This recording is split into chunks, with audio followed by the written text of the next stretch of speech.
What's up, everybody? Welcome to the Unmasked Podcast. What do you recommend them do or not do as far as like coming out of high school and pursuing a career someday? All right, ready? Yes, sir. Let's go.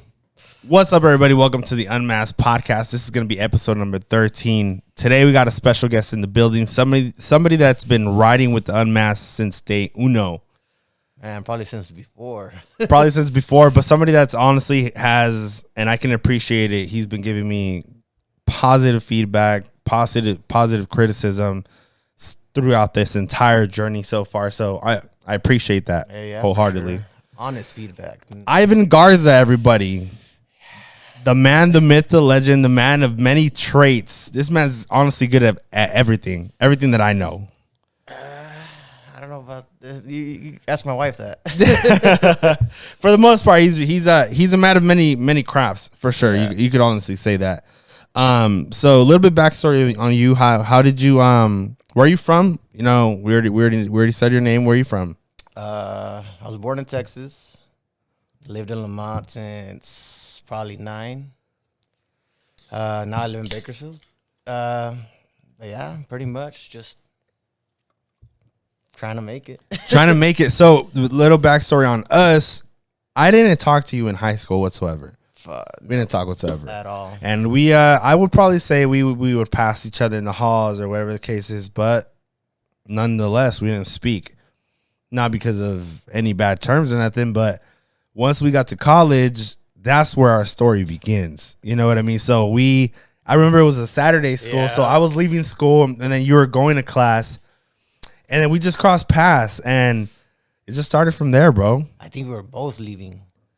I think we were at the stoplight. I remember that. Yeah. Yeah, we were at the stoplight.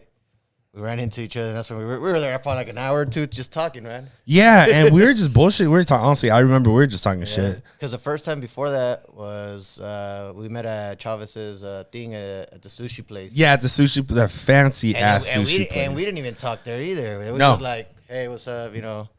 But besides that day was when we really hit it off. That is when we really hit it off, and we really started talking because I knew of your cousins, and I spoke to your cousins briefly in high school because they were a little bit, I think they were a year younger than me. Yeah. But yeah, man, that's where we hit it off, was at BC, good old BC, Bakersfield College. Yes, sir. Thank you. So during that time, what were you going to school for? Do you remember? I went for 2 things because I ended up going once and got back out. The first time I went, I was going for ag, but I took a welding course. And after that one welding course, the instructor said, you should really take more. And I was like, all right, I'll take them on.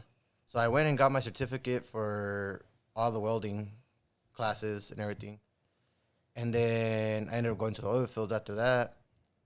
And once I left the oil fields, I was like, I'm going to go back. I went to go do ag classes, but I suck at the general ed, man. It's just, for me, it's just the hands-on part. Anything with hands-on, anything I'm good at, general ed was just not my friend. No, and that's for everybody, bro. I think that was for me too, was getting the boring stuff out of the way. Honestly, that's what it is. The boring general stuff out of the way. I would fall asleep in class reading, dude. It's like, I mean, I don't know. You're not the only one, man. Yeah, it's just, it sucked because, we're paying, I had to pay out of pocket a lot of stuff. And it was just like, man, and I always told myself, I'm going to go try it again. And nah, man. It's what it is. The general shit, it's tough for a lot of people. Like for me, for instance, math was always my problem. Everything else I was cool at, but my math was bad.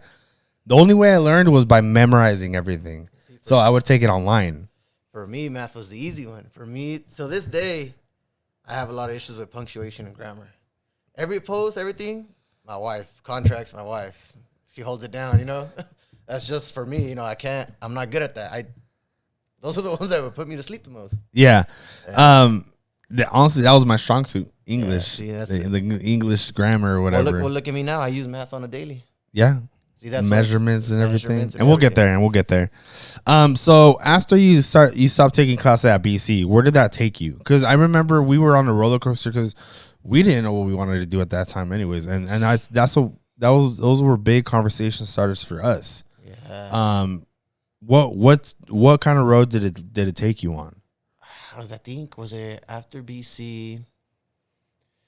I think that's when I started working at Lowe's, or I might have been working at Lowe's during BC, because I had left oil fields and I started working at Lowe's, and then off and on I was helping out my dad because my dad's been doing this for I'd probably say over 20 years. So I would work Monday, Wednesday, and Fridays, and on my days off I would go and go work with him, get some extra cash, and then we would be doing that for a while. And then it really picked up for my dad. So I was like, you know what? I'm going to leave Lowe's. And I started to go working with my dad more times. So I was pretty much there Monday through Saturday. That's always our work schedule. From 7 to 5 type of thing. Sometimes even earlier. And then we did that for a while. And then it slowed down. So after that, I ended up working right here at Old River Sod. Oh, wow. Okay. Yeah, before it closed down, me and my brother, we worked there probably 2 or 3 months, and they wanted to train me to take on a management position later on because the guy wanted to retire. So I was like, all right, whatever, because we were supposed to be the ones piling up the sod, but that day that we started, the guy that was in the front end had ended up quitting. So they're like, oh, we need someone that's on equipment, this and that. Does anybody have training? I was like, I've driven forklifts and stuff like that. They're like, all right. They tested me out. They liked my customer service. They liked my work ethic. So I was like, all right. And then they kept, from there on out, I was in the front, dealing with the customers, loading them up. And then, but we were there minimum wage, dude. And we were like, they wanted me coming in earlier. And because it's ag, after 8 hours, it wasn't considered overtime. It was ag. It was until after 10 hours. Oh, dude, whenever I found that out, I was heated. But whatever, we toughed it out. One of my cousins calls me one morning, hey, there's a holly out here in Texas. Boom. So I took off to Texas. Me and my brother, we both took off to Texas. We were in Pipeline. And then once I came back, it was right before the wedding. I just ended up going back to remodeling with my dad. And I was like, man, no matter what. You keep going back to that. I keep coming back to this. And yeah. I kind of enjoyed it, but me and my dad would butt heads a lot when I was younger. So I kind of always wanted to do my own thing. Ever since I was like young, as soon as I could get a job, I went and got a job so I wouldn't have to go help out in the weekend and stuff, just do my own thing. Right. And then, I just kept going back to it. And then I was getting better at it, and took on the biggest leap and went and got my license. Isn't that crazy how you try to go away from something that you've done your entire life, but it keeps pulling you back over and over and over again? Like, never in my mind did I ever think, I was going to do that. Yeah. I always wanted, I like to paint. That was one of the things I like to paint. But then, the best feeling is, we go to these houses that are, man, they are garbage. Bad, squatters or something's been burned down. And then the outcome, there's one that we did, I was like, man, we're not going to be able to do anything with this. It's not going to look good. Yeah. Fuck, I ate my words, dude. If it looked fantastic at the end of it. Yeah. And that's why I was like, man, to me, this is just the beginning because I feel like I'll be able to do better things coming, depending on the customers too. Yeah. So you've been through several experiences. I would say chapters. You've been through several chapters in your life.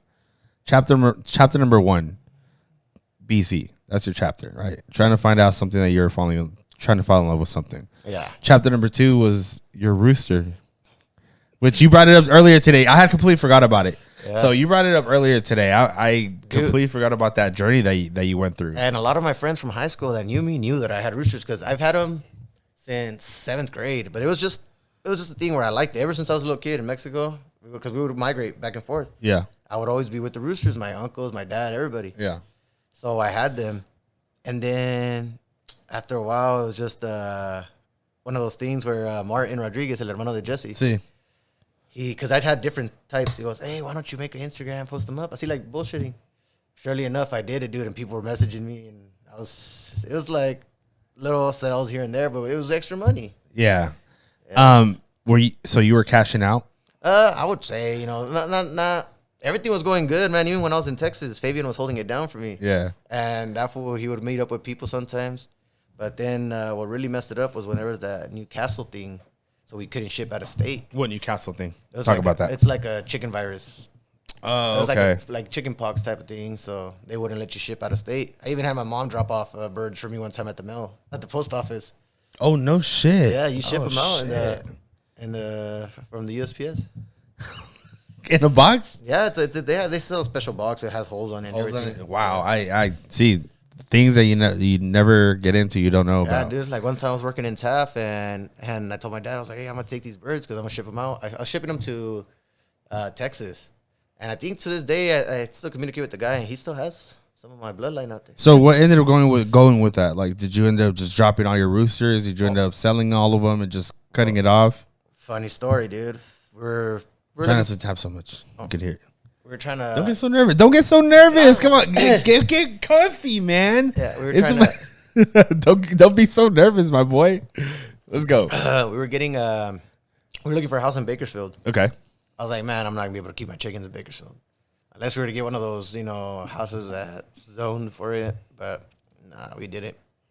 So I was like, all right, my mom didn't want to keep them over there. I was like, I had to find something to do with it. Yeah. So I was on Craigslist just looking at stuff, and the guy had puppies. So I was like, you know what? I'm gonna try to sell them. So I messaged the guy, asked him how much he was asking for them. He told me his price. I was like, all right. I was like, hey man, just let me get rid of some birds, and I'll go buy a puppy off of you. He said, what kind of birds? As soon as he said that, I was like, oh, man. I ended up doing a straight trade for Luna. So he took all my chicken. Well, he took half of them at first. And he gave me Luna. There's 3 puppies to choose from, and I ended up choosing her. She was a calmer one. And then right when it was almost like a week till we were going to move, I still had the rest of the birds, and I hit him up. I was like, hey, I still got these. If you want them, just take them.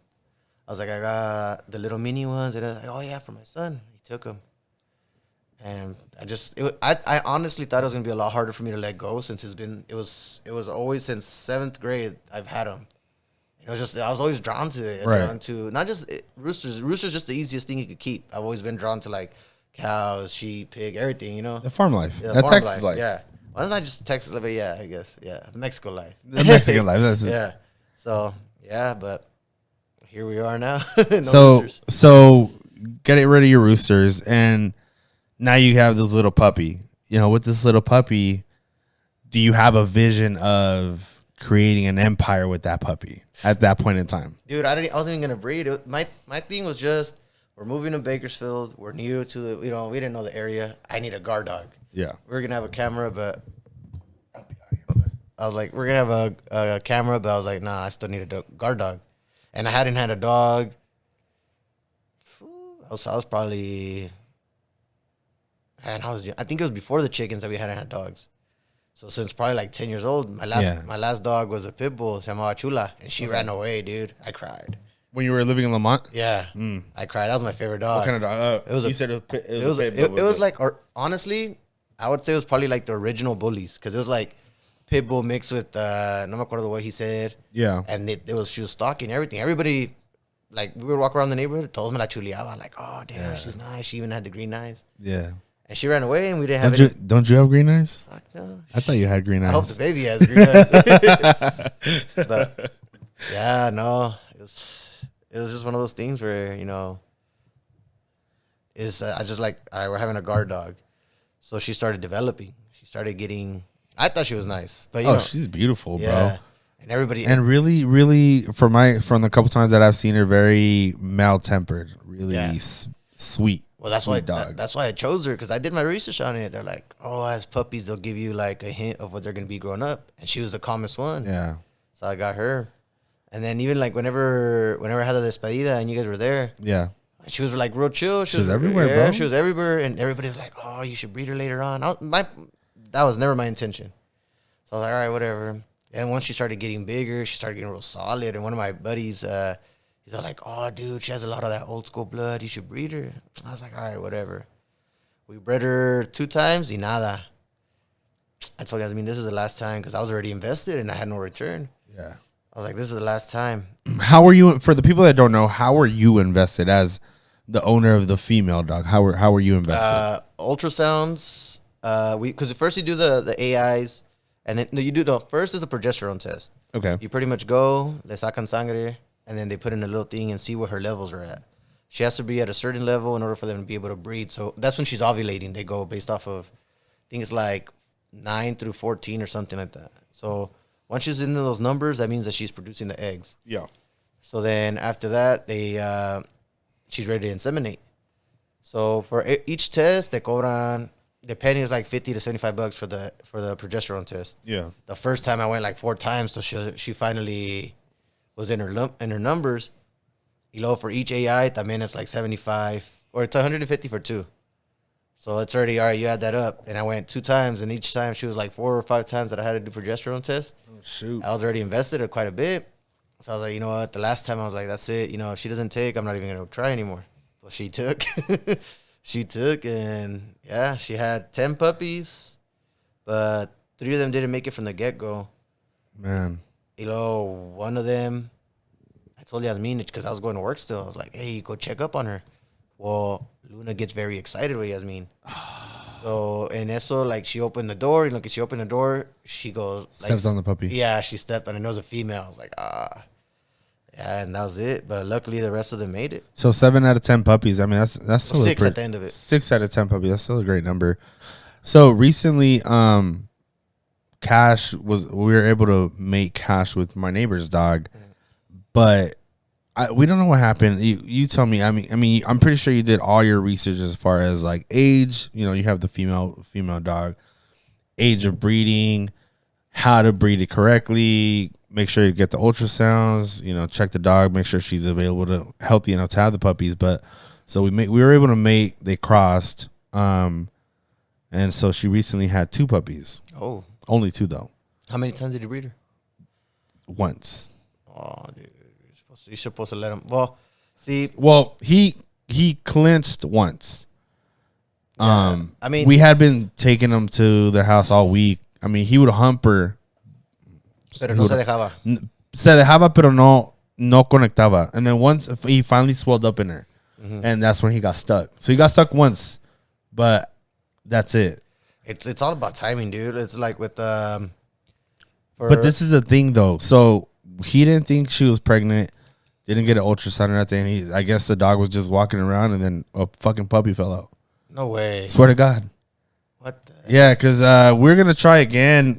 We're gonna try again so he can see if, because apparently the other dog was still trying to mate with her. So we're gonna try with my dog. See again. A ver qué pasaba. Because sometimes the females will be in heat, but they're not ready. Right. You gotta wait. What they make it like anywhere from 6 to 14 days. Then they'll start hinting at you.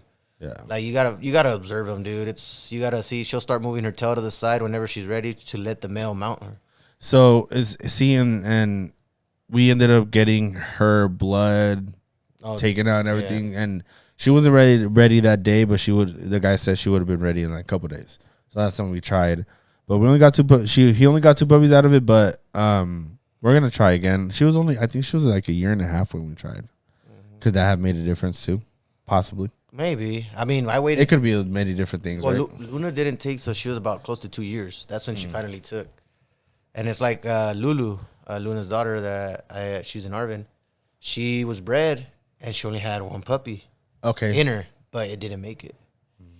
Yeah, I just found out recently, too. And then the worst part is that his main male passed away, too. So it's like, and that was the plans, because that male and Lulu would have been, she was very correct. He had a big head, big body, everything. Yeah. It would have been a perfect mix. Yeah. And that's why I told her, I agreed, you know, I hit him up and stuff, but I was like, man, I was looking forward to that. Yeah. So, and there's a lot of politics that comes into play. You speak about the female that passed away. What excited you more about having female puppies than male puppies? Or was there a different kind of excitement? It's because, look, with the males, it's tricky. But then again, it's like one of those like beauties in the eye of the beholder type of thing. Correct. It's about whatever, you know. It's because everybody wants a female, because with the female, you know, you have a female, you're able to add features and breed to her and make profit off of that. Yeah. A male, let's say you have a male that, for example, yours is what, a red or? Yeah, it's like a red. He's like a red. Red. Like I had one of my buddies, remember I told you about him? Yeah. He wanted a red. I showed him my cuñados, because my cuñados was a regular, what would that color be? Like the regular brown, like the like the gold. The gold. Yeah. So he had gold. He goes, "Oh no, I want the red." See, now it's just because he wants that color. Yeah. They both look great. It's just the color. Both puppies came out red too. Yeah. Both one female, one male. So he was able to get one female, one male. That's cool. But yeah, I mean, and with the males, it has to be a really nice male. Yeah. A male that everybody, it's like with those, especially with those dogs, they're head turners. I would go to the park and somebody would have one. I'd be like, damn, that fool looks nice. Yeah. Or like he has a big head. Yeah. And it's with everything. It's a plug and play. Like let's say Luna, for me, she's not completely correct, but she has a lot of good features. Right. So I wanted to add a bigger head. So you breed to a dog that has a bigger head, or she's like too long. You breed to a shorter dog, short them up, stuff like that. Bro, your puppies came out so athletic though. Dude, they were all crazy athletic. I was just literally talking to it was the guy that I did the restroom. He has Boston Terriers. I was like, yeah, man, these dogs are active. Like one night, I heard a chingazo in the back room, so I go and check. They chewed through the drywall, dude, and the hole still there. I haven't fixed it. What? Yeah, but I was like, so I luckily I had some boards and I put the boards there, but they chewed through the drywall. I was like, these motherfuckers. But yeah, they were, and it's crazy, savages. It's crazy because they're like humans. Each dog has their own personality. Yeah, like Lulu compared to Beth. Beth is super calm. Like I could have her outside without a leash. In the mornings, I'll open up the gate. I'll leave my truck open up the gate. I open the door. She already walks to my truck and she jumps into the passenger seat. Yeah. And she'll stay there. Lulu, I had to have a leash on her before I opened the gate because she would go wild. Shit. And it's like, and I trained them both the same, but it's like a child. Any child you have, they're both gonna be different no matter. Yeah. And that's how it is. But yeah, it's a cool experience. I would definitely do it again, but not right now. Not right now. There's no way. And then it's a big responsibility. And yeah, like I'd have to wake up every 3 hours to feed the puppies. Well, not just feed them, but making sure that they latched on. Also sometimes when it's a lot of puppies, the females can't lick them. Like when they're a week or two old, the mom has to help them poop and pee. She licks the areas and they release. Really? Yeah, dude. I did not know that. I didn't know either. Like everything was learning to me. So. And then sometimes cuando se tapan, you got to get a syringe with water, with warm water, and put the water in their butt so it helps loosen it up, and they poop like that. And it's just, it's a lot, man. Like my buddy told me too, shout out Top Dogs.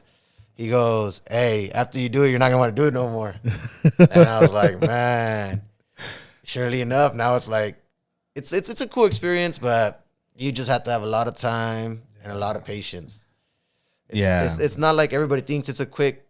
It's an easy thing where you just gotta let them lay there and that's it. No, it's not a quick buck. It's not anything like I would have to sanitize. I would have to like change out their shavings.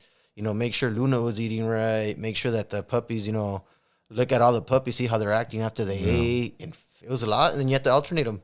And you know what that can attest to one of the reasons why it's such a big problem with so many dogs being out there, because there's a lot of people that just cannot handle it or are in over their heads and they just overbreed. And then not just that, like if you look at Luna, she's a healthier bully. She has no complications. The only thing is her like one of the things that she looks a little off is she has like a little bit of a longer drag, so face. She kind of looks. It's like they say the Mastiff style, whatever.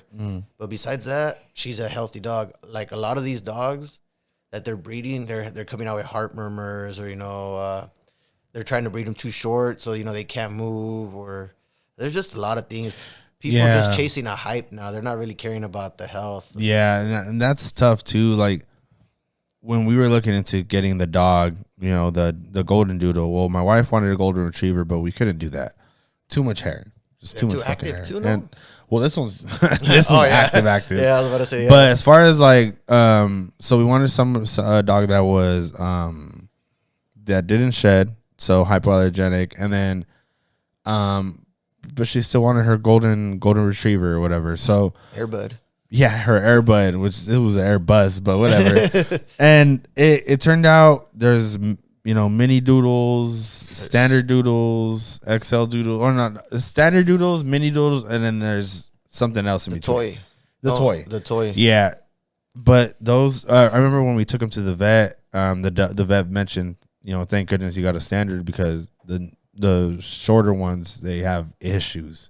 Well, that's tough, man. Like to be able to, you don't know whether the dog, once you purchase a dog or you get a dog, like it's tough. It's because you don't know what's. It's a genetic thing, dude. Yeah, like all right. This is an experiment that I did at home when I had my chickens. So I had the mini roosters, the little kikirikis, and I had this regular sized rooster, but he was a certain breed. So I was like, you know what, I want to make mini. So I bred him to the females. They're obviously able to mate. If it would have been the other way around, I don't know if the male would have been able to mount the bigger hens. But since he was a bigger, so they were able to mate. I got a good amount of eggs. It was a good clutch. Salieron like 20 pollitos because it was 2 hens. They were sisters, and I bred them to the rooster. So, all right, they came out fine. Everything was normal. At about a week, I started noticing a lot of their legs break. Crazy, dude. And never have I ever seen that with my chickens. Whenever I had bred chickens for a while, so I started seeing their legs break. So I started like looking into it, thinking about it. It's like, all right, so if their bodies are coming out, the bodies of the big rooster, but the bone density is not like they're not as strong. It's a lot of weight on the legs, so it's causing it to break. And another animal that would happen to another bird would be the quail. I remember when we did the FFA in Arvin, we did where they bred the quails, and a lot of them their legs would break. So I was like, all right, I started putting one and one together. So out of those 20 pollitos, se me lograron like 7. And then out of those 7, at the end, it was only like 3 of them. It's because it's, all right, you're being God at that point. Yeah. You're trying to like, okay, you want this features on a small frame. Well, if you think about it, this is a big rooster. All right, so if you're mixing these two, you're going to start getting like big organs, little body. Small heart, big body. You're going to start getting all kinds of mixed things because you're not actually locking in any traits at that point. How long do you think it's taken somebody, like, for example, those new hairy Frenchies? How long do you think it's taken them to develop that trait? And how many problems do you think those dogs will have in the future? Okay, so see, there's things that said supposedly there's Frenchies that had it at one point back in the day, but that they were like shunned because nobody wanted them like that, the hairy. And everybody's claiming that their dogs are natural trait holders. But then there's also, it's a little smaller, hairy dog that looks, if you were to shave it, it kind of has a similar snout looking like a Frenchie. It kind of looks like a Frenchie. And a lot of people think that they bred them like that. So in what you would have to do a lot of times to lock in traits in any type of animal is, let's say you bred Frenchie with, are they Pomeranians? Pomeranians? Or no, Pomeranians have a longer snout, no? They have like I think it's the Shih Tzus. No, the Shih Tzus kind of look like a. Shih Tzus are. Yeah, maybe the Shih Tzus. So it was one of those two. Yeah, so you breed them two together. So I mean, there's a good right way to do it and a wrong way. But if you breed those two together and they have puppies, then you breed the brother and sister to lock in the traits. It's not so good. But what you could do is if you have 2 different breedings of the same, Shih Tzu with Frenchie, Shih Tzu with Frenchie. And they come out looking one, out of that litter, if you get 10 and 10, and at least 2 of them come out pretty decent, then you breed these 2 to these 2, and you start. That's how you start and you start getting consistency. And that's how I would do it. Like, right. When I had my chickens, dude, I used to have a whole plan. Like, all right, I'm gonna do this to this, lock in these traits, do this to this. Like, I had it written down. I had a notebook with all my, like, I would mark their toes, everything. Like, Martin Jesse would know about this. He was the one who put me on about it. So I had everything marked out, y todo, and I already had plans. I had plans already, like, for the next 4 or 5 years. But I didn't know I was, going to move to Bakersfield. Man. But that's pretty legit. Yeah, so it's a lot, man. Yeah, so I know that's your chapter. Now, you said you're not thinking about, you're thinking about possibly bringing her one more time, but that'll be made later down the road. I don't know if I would breed Luna again. Okay. I think I might just let Beth do her thing. Because she's a big girl, man. Luna? Yeah. Oh, dude, she got bigger after the pregnancy. Did she? Yeah, she got real, like, she got thick. She's good though. She's a very loving, caring dog. Like my neighbor, when we first moved in, my neighbor had dogs. I mean, he had one dog, and she would make its way over here, or Luna would go over there through the fence. Yeah. And one day, I remember I was looking outside, and you see my neighbor's kid reaching over, petting Luna through the fence, and she was just right there, like, dándose. And she was real good with kids. She was real good, and Beth is the same way. Just that the other ones that were a little bit more hyper, they do jump on you. They don't attack, but they jump on you. But you got some good mannered dogs. I try it because it's one of those things where they're gonna get excited anytime they see anybody new that they don't know. They'll do one or two things: they'll bark or they'll jump on them. Like Luna was so good, like she wouldn't see Hector in a while, and like sometimes whenever I would be out of town, I'd be like, "Hey, well, he lived close by. Yeah. Hey, you think watch him for me, or whatever? I'll give him a key. He would go feed her, and they were perfect. Shout out to Hector. Shout out Hector. And he would go do it, and I was just like, yeah, like see, that's what I wanted, something like that too, where a dog is able to like recognize, even though if they haven't seen him in a while, they'll be able to recognize and go. Yeah. Fabian, I mean, as soon as Fabian comes up, Luna gets super excited too, because he was there when I picked her. Yeah. Well, they're shaped the same. Shout out Fabian. Let's go to chapter. What is it? Chapter 3 now. Let's go to chapter 3. Garza remodeling. Where you're at now. Shout out Ivan with the stickers for Garza remodeling, and then I'll put a screenshot of this on the actual webpage with his info. Sir. What's up, man? Talk about that. Talk about that journey for me. I think it was a long time coming, man. It was just one of those things where a lot of self-doubt, a lot of mental obstacles. It was just one of those things where it was just like, man, don't get me wrong. I love working with my dad. It was great. But I knew that I had to do my own thing. You got to fly. You got to leave the nest. Yeah, or in your case, leave the hen house. Yeah, leave the hen house. And, I had already asked. I had called probably like a year prior to finally doing it. I had called, and I started like looking into it, and me desanimé. I was like, nah, whatever, I'll just stay here. Pero por qué? It was just a thing like taking that leap. Was that what scared you? It was just a lot of not just the leap, but it was just like am I gonna be able to do this? Do I really? Because it's with a lot of the stuff, it was pretty much like I was kind of managing for my dad. Like I wouldn't really get to do as much of the work. Like I'll do some of the work. Like my main stuff was painting, but I would have to like, we're gonna do flooring today, so can you go get the flooring for this guy or this and that? Like I always knew because before this time around, it was just me, my dad, and my brother back in the day. So we did a lot of the work. But this time around, now that my dad had another worker, and then he ended up adding another worker, it was pretty much, hey, go do this for me, or hey, we got corrections at this house, go do the corrections, stuff like that. So I was just like, man, like the first time I ever tiled anything was my backsplash at home. I've seen my dad do it lots of times. I've seen a lot of videos on it. Me aventé, fuck, it came out pretty decent. Second time I tile anything was my restroom at home. And I was like, oh, fuck. And I had never done it. And it's one of those things where it's like, I always like, man, hopefully I don't mess this up. Hopefully I don't do this. And as soon as you do it, you're like, man, why did I doubt myself? It's like that with every project, man. And now I just came with the thing where I'm going to come in with a positive state of mind and, get it done as best as I know how. And it's like nothing's ever precise. It's something you always have to customize. Showers, you got to like the drains off a little bit, or your walls are, if new homes, old homes, walls are never straight. They're off level. The room's off square. It's a lot that goes into it.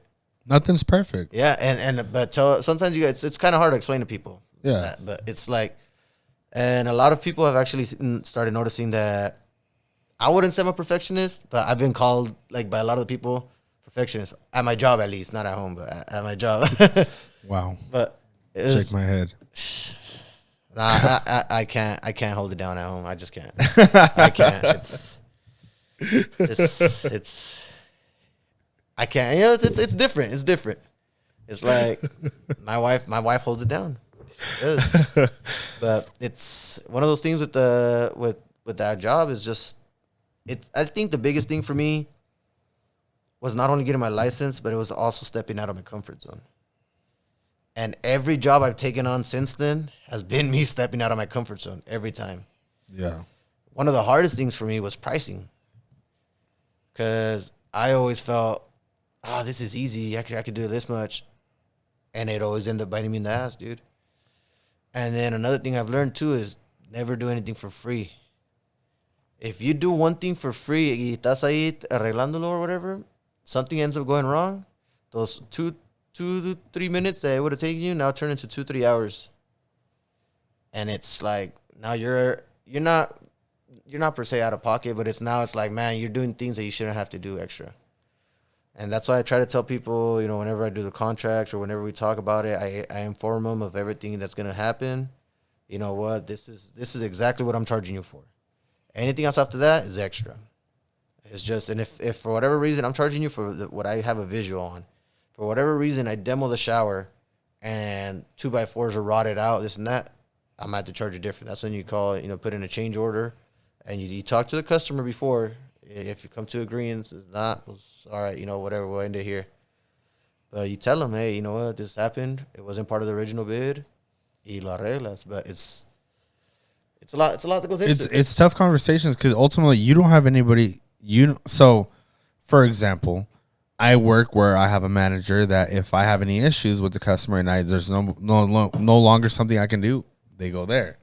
You are your worker, your HR department, you're your manager, you're everything. So there's no higher up. That's you, bro. Yeah. You handle all that. So for you to be able to have on respectfully, you have the nuts to be able to tell somebody like, this is what it is, and ultimately it affects you. If you can't do the job, sometimes it'll affect you because you're like, damn, now I'm out of job. Now I got to fill it in somewhere else. Yeah. So like, sometimes it's hard for you to say no, but you have to. No, yeah, for your own self-care. It's that's another thing. It's like there's a lot of mental thing to this too. Like, and I'm the type of person that I don't want to take, like, not that I take it home with me, but with this job and doing all this, you kind of have to.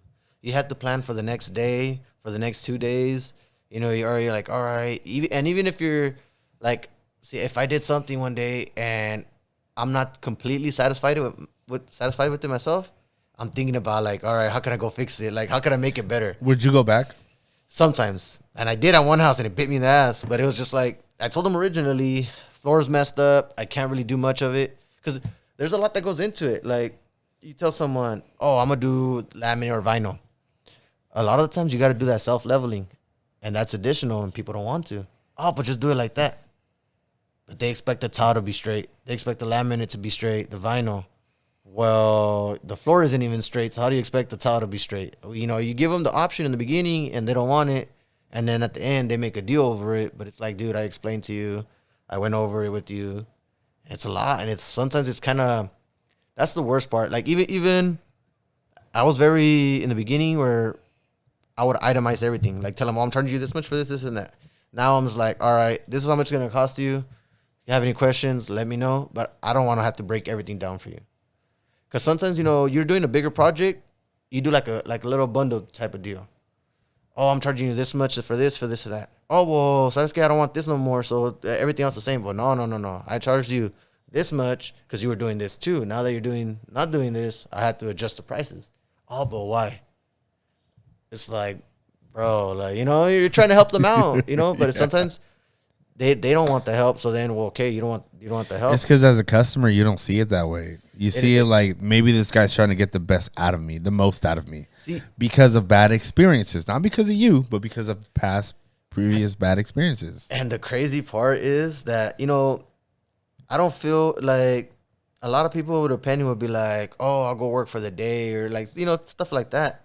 But then you kind of have to start charging out for the work, you know, the whatever you are doing. Like, if you're doing framing, how much are you going to charge out for the framing or for the drywall? Because everything takes time. Right. And just because I could do it this fast doesn't mean I'm going to charge you less. It's taken me a while to get there. I've been doing this, man, I was probably like 9 years old and I've been going with my dad.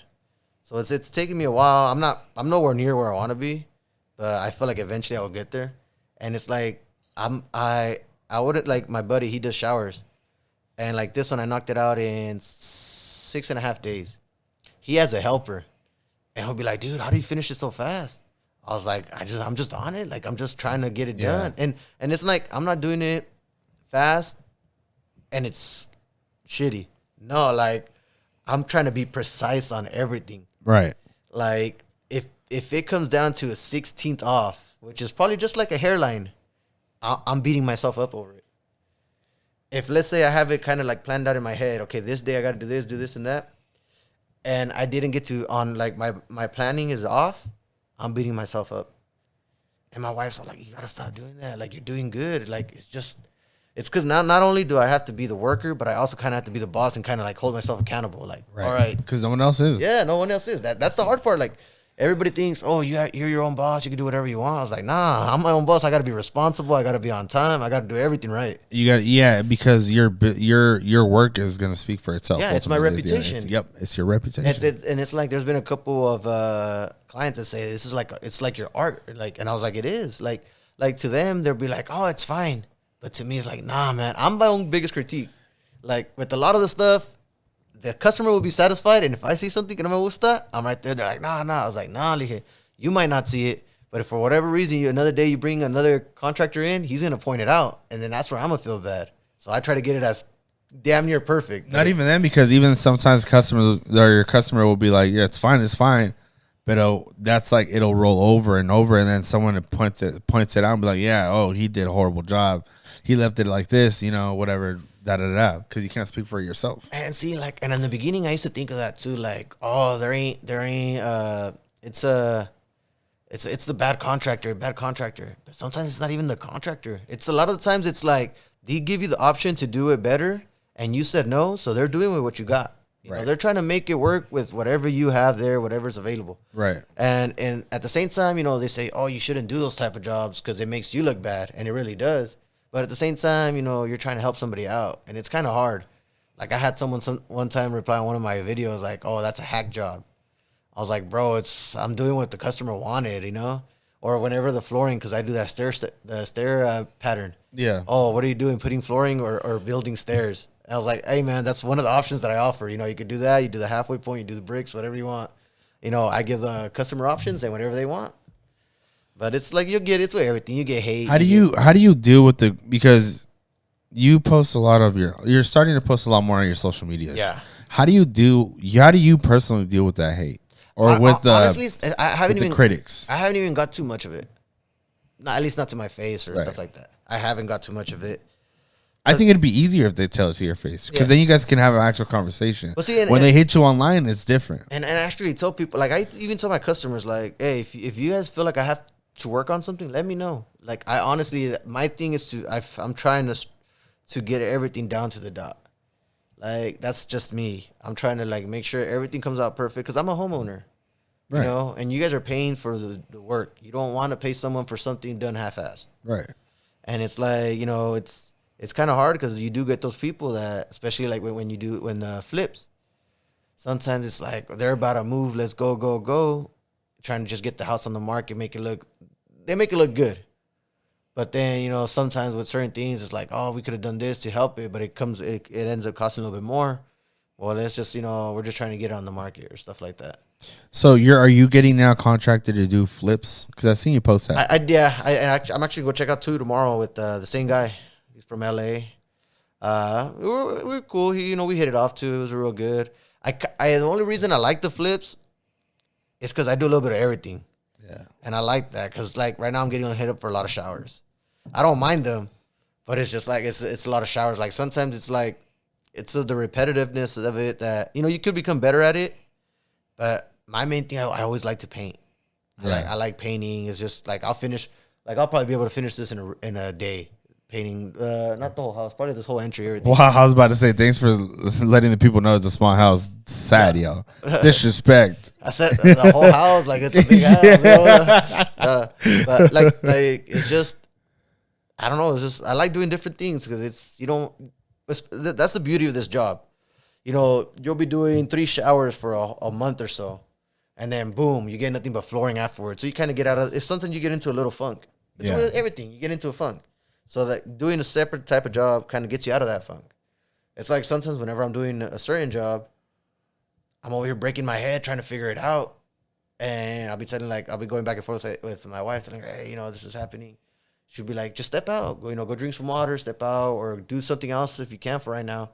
And she already knows. Like, I don't get impatient, but it's just like, man, like sometimes I'm trying to get everything done right. And it's like sometimes you kind of just have to. You got to step out and kind of think out of the box, because sometimes it's, oh man, like this isn't the way I planned it, and it throws you off.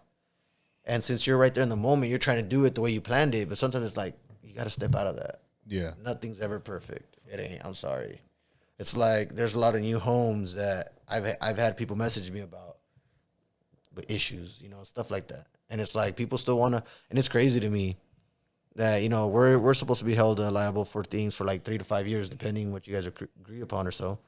And then the new homes are like, oh yeah, just wait a year for the house to settle, or this is gonna happen. Wait at this certain time, no warranties, nothing. It's I don't know, it's crazy. I had a question for you because a buddy of my cousin's boyfriend's a subcontractor also, or he does that line of work. A subcontractor or a contractor? He works for himself. Basically, what you do. So he does everything. Yeah, he does everything. Okay, because let me just break it down. Yeah, break it down because I don't want to be wrong either. No. Like subcontractor is someone that just specializes in one thing sometimes. Okay. Like let's say it's a flooring contractor, so he would be a sub. Okay. Just a framer, he'd be a sub. Drywall, like plumbing, stuff like that. Yeah. And then there's like the GCs, the general contractors. Which is what you are? Yeah, I'm a GC, but I got my B2.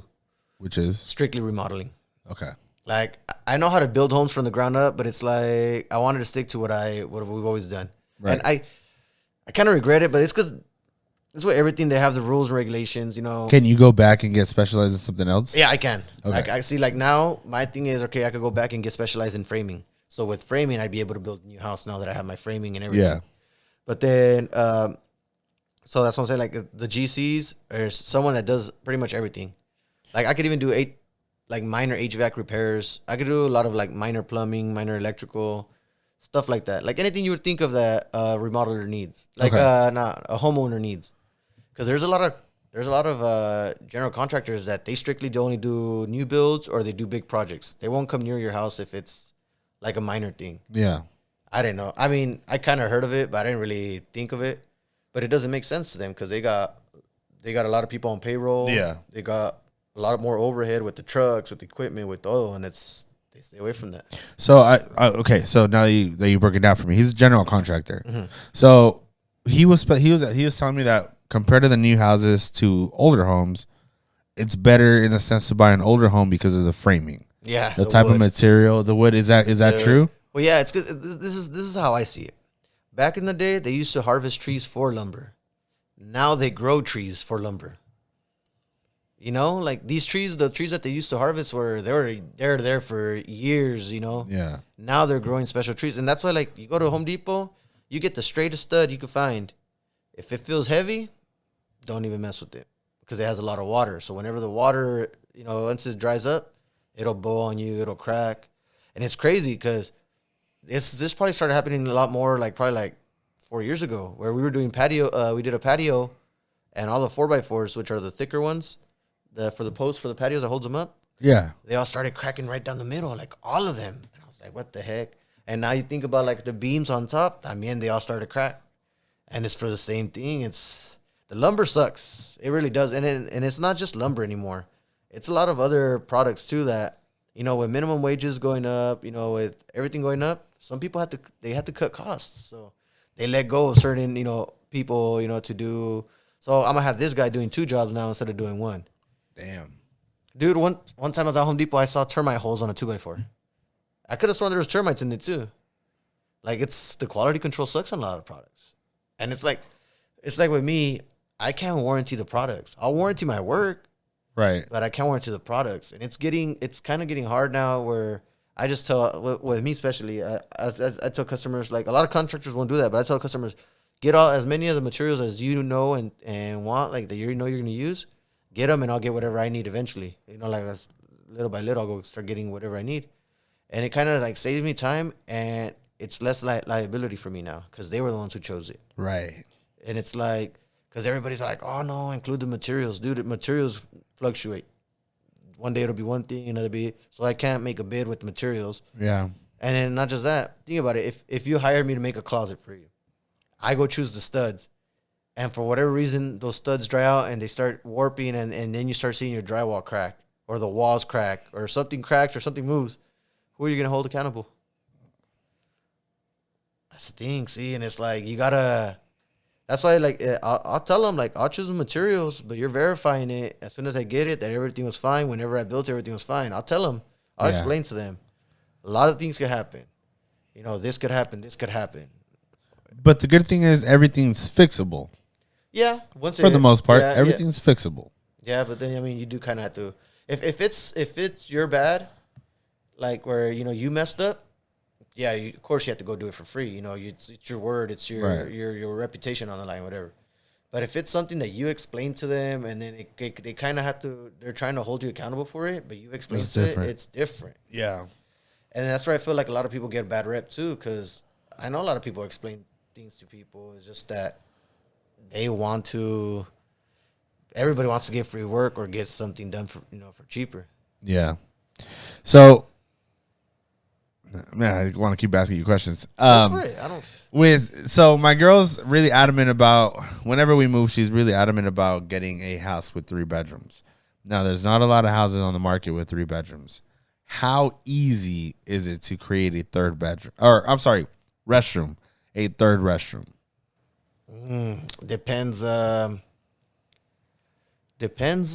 on the plumbing. I mean, you can do it if it's like you got to know where your main sewer line's at, and that will kind of like be the easiest part. Especially like let's say you have a pretty big closet and the sewer line passes right through it.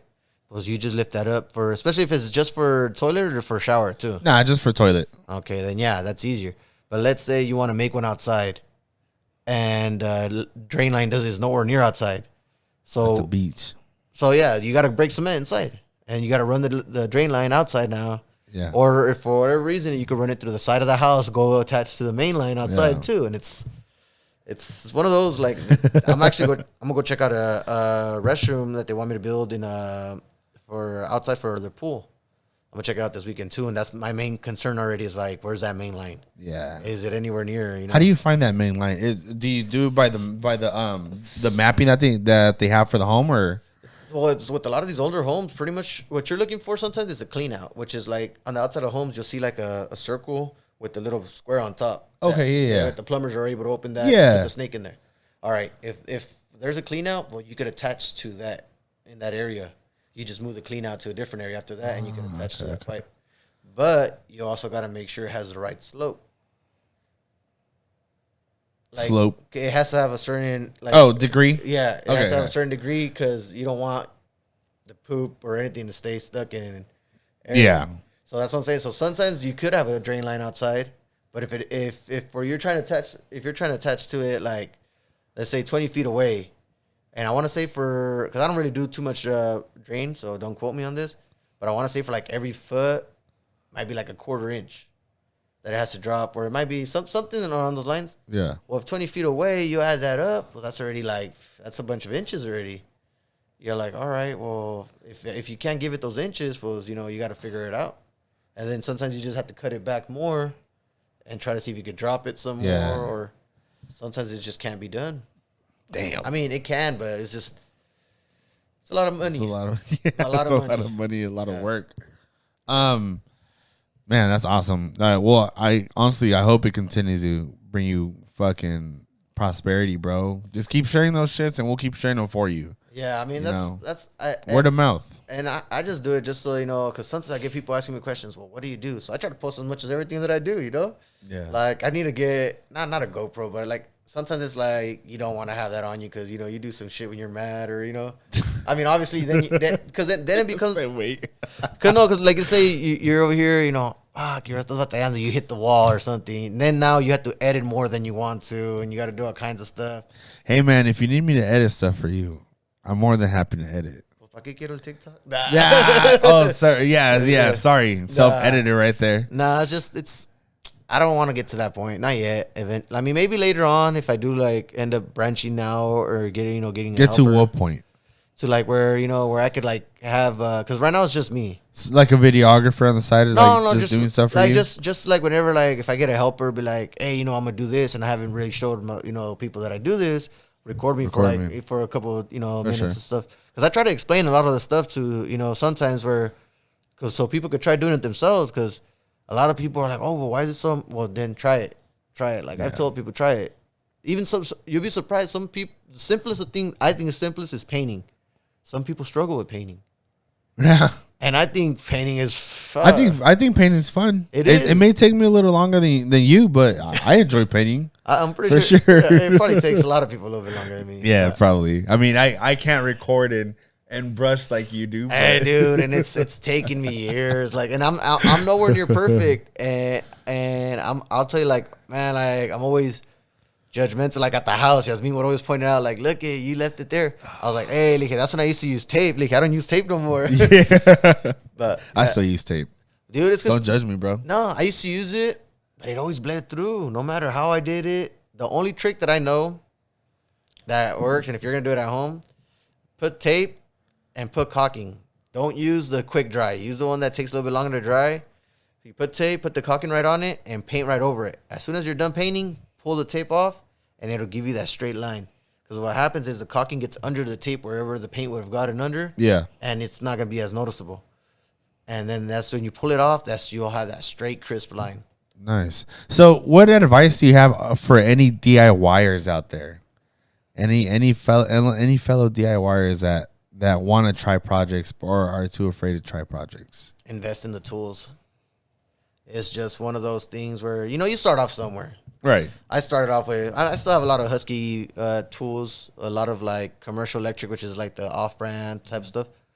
But it does make your job easier, especially with time. Like you start realizing, after in the beginning, a lot of these tools, yeah, they work fine, but with time, like your crescent wrench, the adjustable wrenches, they start slipping, or the pliers, they start, you start pinching yourself more, and stuff like that. It's just one of those where I've learned that like one of the biggest things to me that is funny is people go and buy this $60 gallon of paint.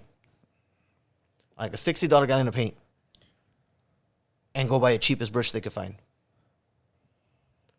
It's like, you know what? Yeah, the paint is great. That's amazing. But I could probably do the same thing with cheap paint, but I had to invest in a better brush and a better roll. Yeah. It's just one of those things because these cheap brushes or anything, like the bristles move on you or they're not stiff enough, they're too soft. It's a lot that goes into it. You got to know exactly what you're using. Same thing with the rolls.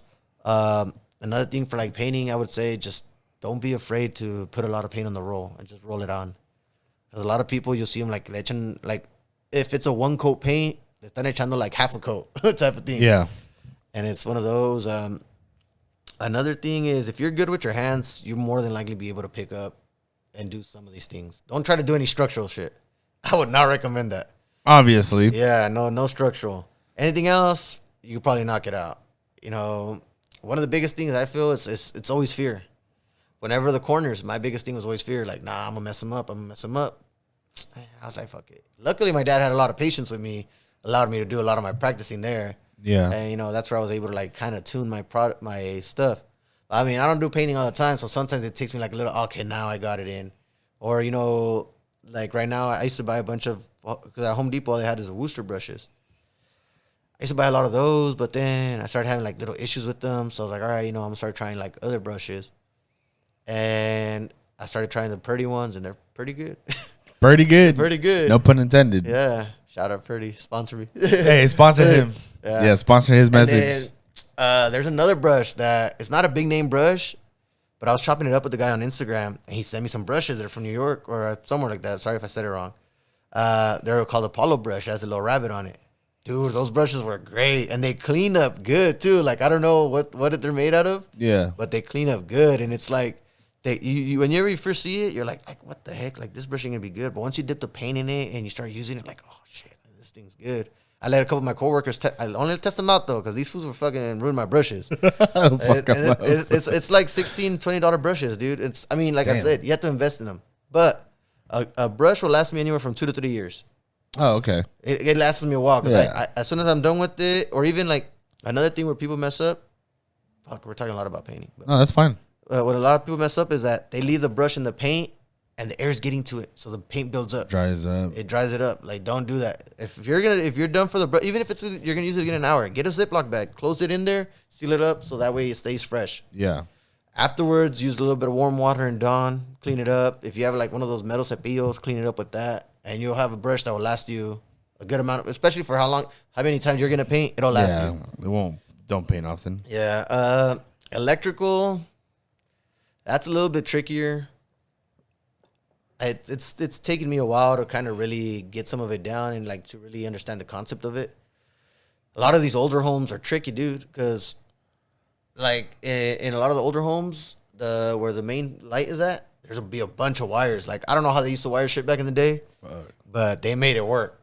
And sometimes when you move one wire, we're swapping out the old fixture, putting in a new one.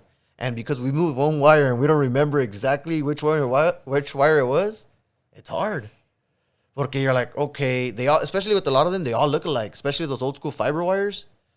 You're like, okay, and you're testing them for the high, this and that. Like you have to have the testers too, for sure. That's a big plus. Like I'll change wires with it live.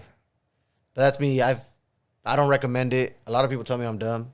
But for me, it's easier because I have my insulated screwdrivers, my insulated wire strippers, and I'm testing them all the time. So I'll connect everything, and then at the end, I always connect the power. But it's easier for me because it avoids me having to go back and forth to the breaker. I'll go test it out. As soon as I plug it in, it sparks up, something's wrong. So there, I'm already back on it. Especially if you're doing it and you plug in the power and it sparks up, it's already resetting the breaker for you. Like it's already gonna that's what the breaker it does. It'll like when something's wrong, it'll just go back. Like yeah.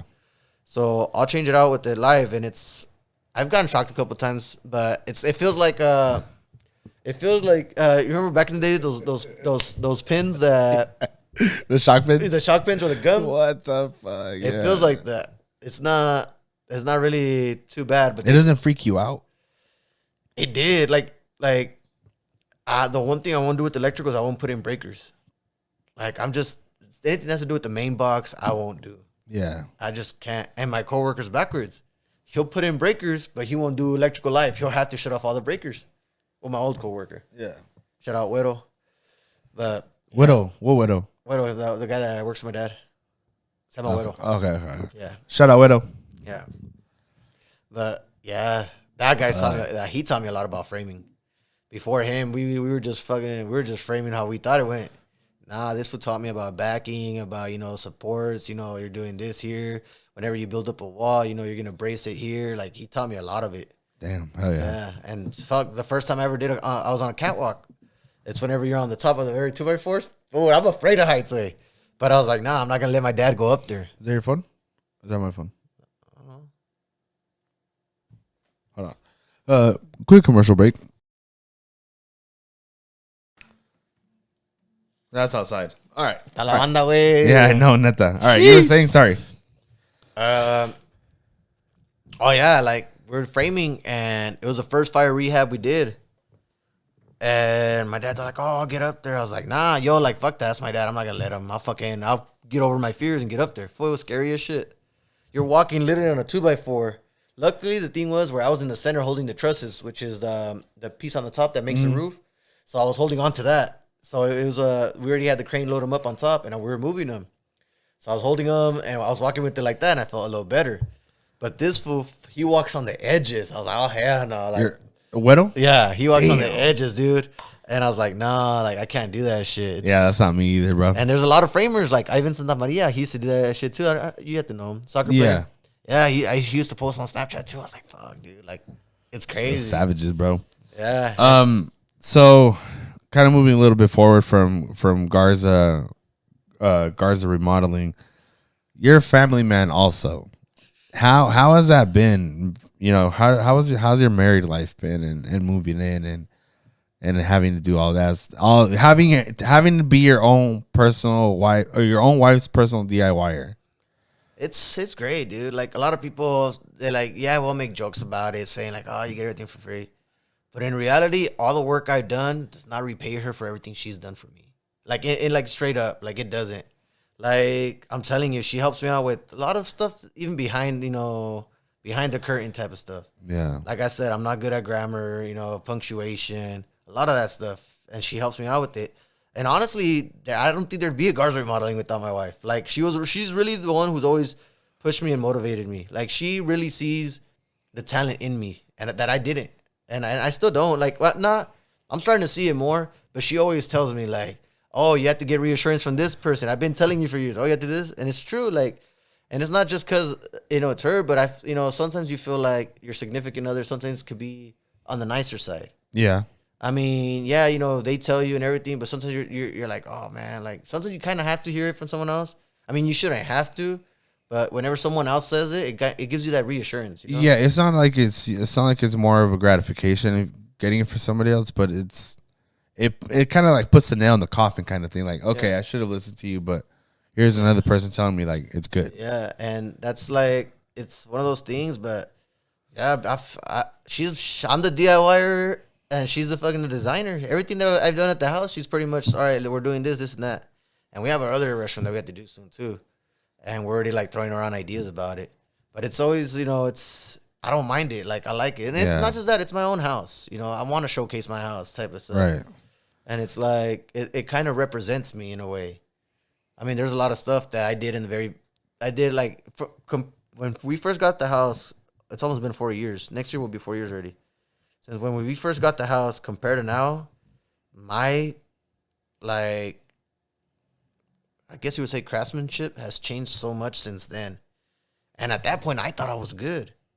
Like, I really did. I thought I was a badass. Like, we got the house. I was like, all right, we got the house. These first 2 months before we moved in, I was there every day after work. I was taking on the popcorn, doing all kinds of stuff. I was like, we're going to paint it, flooring, baseboard, everything. I was like, hell yeah. Like, I felt good. But now that I look back at it, I'm like, damn, I could have done this different. But it's you live and learn, everything, it's a process. Yeah, it is. And it's a process. And it's like, I tell people all the time, if you really feel, like stuff is expensive, but you're paying for someone else's time, someone else's knowledge. Yeah. And it's a lot,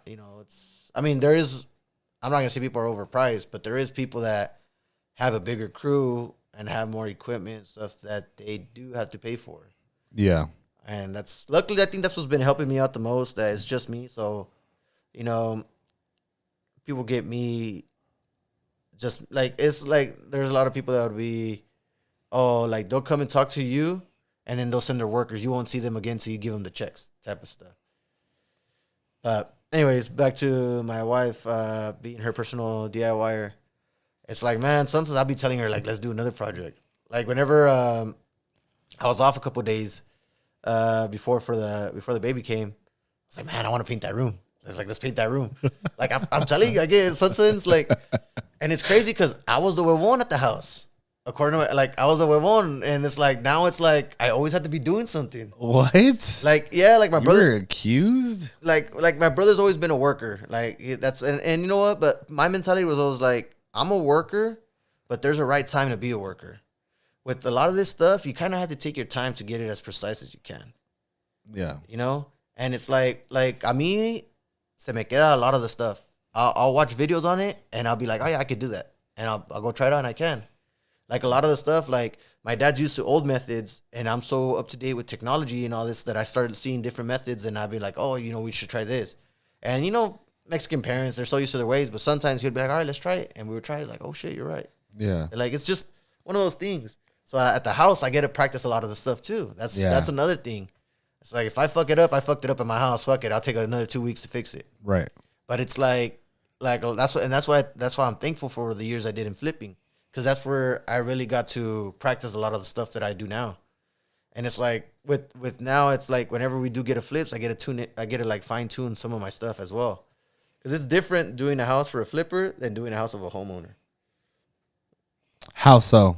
Because a flipper just wants it to look good. A homeowner wants it to look perfect. It's like a flipper just wants it to look the part. A homeowner wants it to be the part and function like the part. You get me? I see. It's like you, like, oh, I'm going to come and paint your house. Like, just give it 2 passes. You could kind of still see the old paint, or you could still see some things. Oh, no, like, I wanted to paint it right. A flipper would be like, they won't catch it. No, not flipper, but they won't say they won't catch it, but they'll be like, it looks good. Shoot, yeah. So there's differences. Yes. And it's like, for example, if I were to make a hole right there, and whenever I patch it, I try to spray the texture, and it doesn't match. Once you paint it, it'll be like, it's all right. Nah, when it's a homeowner, I want it to match. Right. Because you don't want to be able to see that hole. Yeah. And it's like, and a lot of the times, they'll be able to disguise it with certain paint colors. And you don't realize, like, at my house, I didn't get to walk it because I was working. Yasmin was the one who walked it. Everything was fine, but just now, like, here and there, I'll be looking at stuff like these motherfuckers. Like they got me there. Oh, they got me here. But it's like a lot of the shit. It's like a lot of the like I have an eye for things now that I didn't have back then. Like I'll be able to point out everything in a house. Yeah. I mean, I've been told I shouldn't have because nobody wants to hear it sometimes. But no, like, but that's who you are though. You know what I mean? Like there's nothing wrong with that. Yeah, but like that's why, and I like it because at home, if I do something and she sees it that, like, because I messed up by showing her how to see things that that I see. Yeah. Because now she'll call me out on. Oh, I knowing her she would. Yeah. Knowing her she will. She'll call me out like, oh, you didn't paint this right or you didn't do this right. But it's because sometimes it's like, especially with trying new things, you kind of desesperas a little bit, so you want to do it a little different, or you want to like, fuck it, it's my house. Yeah. Which is you shouldn't have that thought. Your house is that's your main masterpiece, Yeah. Especially whenever you do things at your house. So I was like, all right. But besides that, dude, no, like I still, sometimes I tell her let's do other things because there's a lot of stuff I'm not good at. And she makes up for it. Yeah. So I was like, the least I could do is, try to fulfill everything she wants in that house, Yeah. You want this, all right, let's do this. Or you want this, let's do that. That's all I try to do. Like, and my biggest downfall is I'm very forgetful. Sometimes she'll tell me like, oh, do this, do that. And I'm like, fuck, I forget. I don't mean to, but I forget. And I'm not the only one. I'm pretty sure there's other people out there that forget. Oh, 100%. Yeah, but it's just like, all right. And I feel like that's where I get to make up to her, even though I shouldn't have to. But I'm not perfect. Nobody is. But yeah, my married life has been great. Like I honestly tell her all the time, like, man, like, we don't really ever, butt heads or any of that. And we've always had a good vibe. Like, honestly, she knows a lot of things about me that a lot of people don't, like I'm able to open up to her. I'm able to I tell her all my problems whenever, I had issues at work or stuff like that. And like, she'll help me out through it. Like I'm telling you, dude, without her, I don't think I would have been able to build up the courage to go and get my license. And be where you are today. Yeah. And it was crazy because the day, as soon as we got the license, I say we, because I say she's my partner. Right. As soon as and I say that on my videos a lot. We, and she goes like, "Who's we?" I was like, "Well, she goes, no, it's you." But as soon as I got it, a month or two later, that's when we found out we were pregnant, and I was like, "Fuck, dude, it's God's plan." There I go saying we when it was her. Yeah. You're pregnant, babe. You, not me. But it's like it's just God's plan, Just everything just started falling into place, and I was scared. I was like, man, like now I'm going off on my own. What if I'm not able to stay consistent with the jobs or if it's just, if I'm a fail. Yeah. But it's just now I'm like, in the beginning I was very scared and I was like, oh, I would lower my prices a little bit, try to stay busy. But now it's like, nah, dude, like it's my work. I'm spending time away from my family. It's, my knowledge, everything. And there's people out there that charge a lot more than me and people still complain about my prices. So I was like, all right, man. Stop complaining about his fucking prices. Oh, es que él tiene compañía. I was like, dude, behind that company, it's another guy just like me. Yeah. Literally. And he ain't doing the shit. He's licensed and he has other people, non-licensed people doing the work for him. Yeah. So what does that tell you? Fuck, I need to step it up. Nah. Yeah. Nah, see, for me, it's always been about, I talk a lot. Like, I've always connected with the people. I like to go, You build good rapport with the people. Yeah. You build a good personality. You have a great personality where you can build good relationships with them. and it's like, sometimes you kind of have to because it's like people are letting in a stranger into their home. Yep. Especially nowadays that you don't know, all this. It's kind of sketch, Yeah. You got a lot of people moving in here from LA, from San Jose, from San Francisco, from, anywhere they're moving to Bakersfield. Market's good, I guess. So you don't know. And sometimes you don't even know whose house you're going into. I've had some sketchy calls, dude, where some guy hit me up one time. Like, he texted me, which is like, all right, that's already a red flag. A lot of people call me. Yeah. He texted me. He goes, hey, go check out this house. I was like, all right. So I pulled up 7 a.m. I texted him. I was like, all right, I'm here. No me contestaba el güey. I was like, all right. So I called him. He didn't answer either. I was texting Yasmin. I was like, hey, man, this shit's weird. The house is for sale. There's 2 white trucks in the front. I was like, I was already thinking her look at me being afraid, like, if I don't have my license. Because, there is sting operations. But I was like, all right. But it was just me by myself. And I don't remember if I had Beth on me that day or not, but I would always take her with me. So I was like, all right. Called him. Contestó. I was like, you know what? Fuck it. I took off. So this fool calls me. Hey, so did you get a good look at the house? I was like, bro, first of all, you didn't tell me the house was for sale. You didn't tell me, that, nobody was here, this and that. It's like, that's all sketch to me. Like, what if, I have a lot of tools in my truck. What the fuck? Like I have a lot of my work, everything. Like, what if I get somewhere, de repente, you never know. So it was sketchy. And I just stopped replying. I was like, nah, dude. Like, you could have at least, I didn't know I had to give me a heads up, right? Yeah, at least give me a heads, because you don't know what to expect. At least let me know what's going on. I'll be like, it's because I'm trying to sell the house. Well, let me know that. You're trying to sell the house, you're in a hurry, you're this and that. Let me know. I communicate. I try to work with people as much as I can.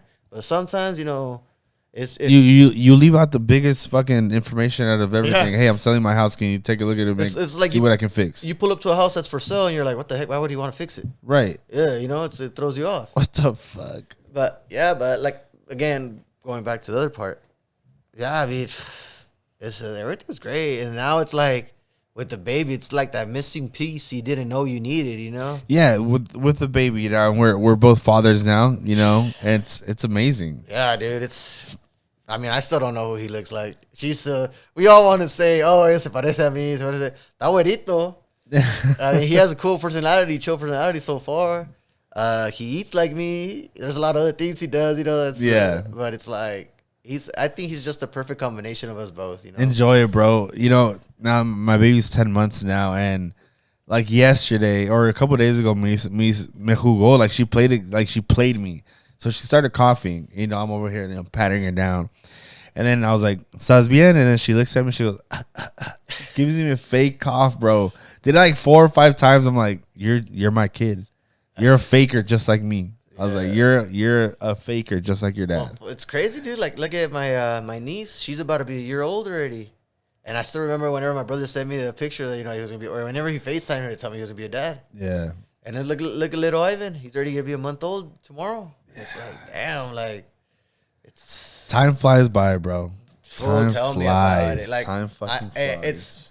If you thought time flew by before that, now it's like, and the worst part is like, whenever you're at work, you just want to get home to that. So now your day. Yep. So see, whenever you want your day to go fast, it drags, and then whenever you want it to go slow, it goes fast. Yeah. Like, I want to spend more time with my baby, but I also got to provide.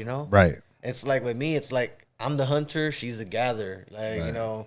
I'm over here trying to man, and it gets so difficult. Like me, I can honestly say I got lucky. I was able to take time off, but because I'm gonna go right back to my 9 to 5. It's harder. It's harder to be able to say I'm gonna take 3 months off and then come back and everything's gonna be okay. See, and it's that's tough, bro. And that's another reason why you gotta charge out the part, because it's like people are, you want to make more than me. I was like, dude, well, you have a 9 to 5, you got sick pay, you got paid holidays. I don't get none of that. Right. If one of my tools messes up, it's out of my pocket. Yeah. If something, everything, and tools ain't cheap, dude. Everything went up. Everything went up. Tools are not cheap. A fucking battery costs you over $100. Just one battery. It's like, hey, bro, I'm not a tool rental, so don't hit me up for tools. There's only a select amount of people I'll let borrow my tools. But it's like one of those things where it's like everything's expensive, and you honestly have to charge accordingly. And it's like, and I feel like I'm pretty fair. A lot of people might not think I'm fair, but I feel that I'm pretty fair because it's like I'm bringing all my tools with me. If you were to have to buy all the tools, by the time you develop the knowledge that I have, it's gonna take you a while. Yeah.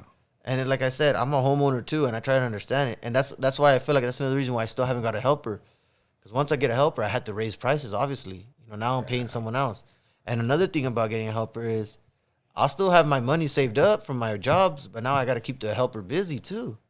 Yeah. Because now his family's going to depend on me, And it's hard. Like, a lot of people don't see it. And it's like, and it's honestly, it's hard to find good help.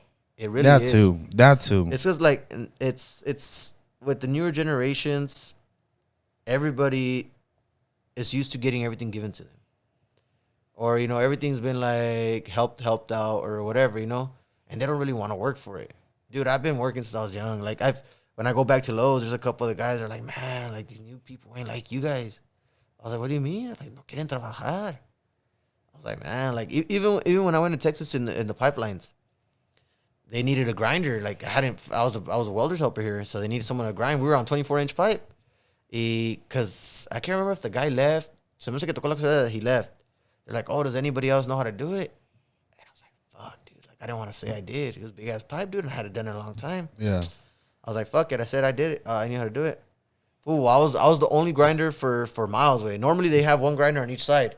So I had to grind one side, jump over the 24-inch pipe onto the other side, grind it before the welders in the front are advancing. Because if they're advancing, they're pulling your cord because your cord is connected to the machine. Yeah. So you're like, fuck, yeah, nothing putiza right there trying to get it done. And then one time the safety, se llamaba Will, way, he came up to me and goes, hey, man, I know you don't want to do this shit. He goes, but I appreciate your work ethic because I see that you're still giving it your all. It's like, man, that's how I was raised. You get no matter what, even if you don't like to do it, you still got to put in the work. Yep. And that's like right now with the baby, it's like I want to give him everything, but most importantly, I want to give him the knowledge of how to get everything. The knowledge is gonna be everything, bro. Yeah, because if my dad knew how to do everything you did, and my dad had given me, a fishing pole instead of just handouts or just a fish, is how that saying goes. I literally was thinking about that today. I was like, I'm gonna say that. It's like, how that saying goes. It's you give a man a fish, you feed him for a day. You teach a man how to fish, you feed him for a lifetime. Yeah, it's exactly that. So you, with that knowledge, you being a great man at your craft, that's the best gift you can give your kid. But it's not even just my craft. It's more of the I want him to have that worth ethic. I want him to have that drive to seeing you, he's gonna have that. I want him to have that. Oh, you know what? Like I want this, and I want him to be able to, like, you know what, Dad, I'll work for it or something. Yeah. Like, because it's a lot. We see it with family members. We see it. Not everybody's gonna have the same drive as you. No, and everybody's different. I honestly didn't feel like I said, I was always considered the one at the house. Yeah. But now it's like everybody says, like, fuck, you're always working. Like Hector would always tell me back in the day too, like, damn, fool, you're always working, chill, perro. Like, dude, and it's like one of those things where it's like, I always wanted things and I had to work for them. Yeah. Dude, we used to work, me and my brother used to work in the summer with my dad, and but we didn't know shit. But we were there just helping out with whatever we could for the whole summer, and then my dad would give us $300. This was when we were younger. With those three, and you'd think, $300, that's a lot for a kid. Yeah. Well, fuck no, because we had to buy all our school clothes with that.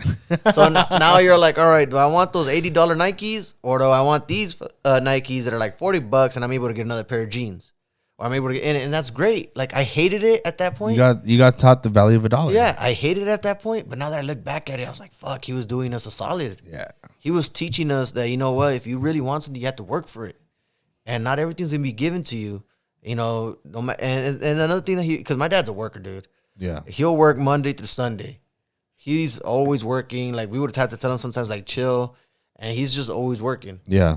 And so I had a very, like, I'm not like him. I'm not, with a lot of the things I think I could keep up, but it's like he just has that high drive.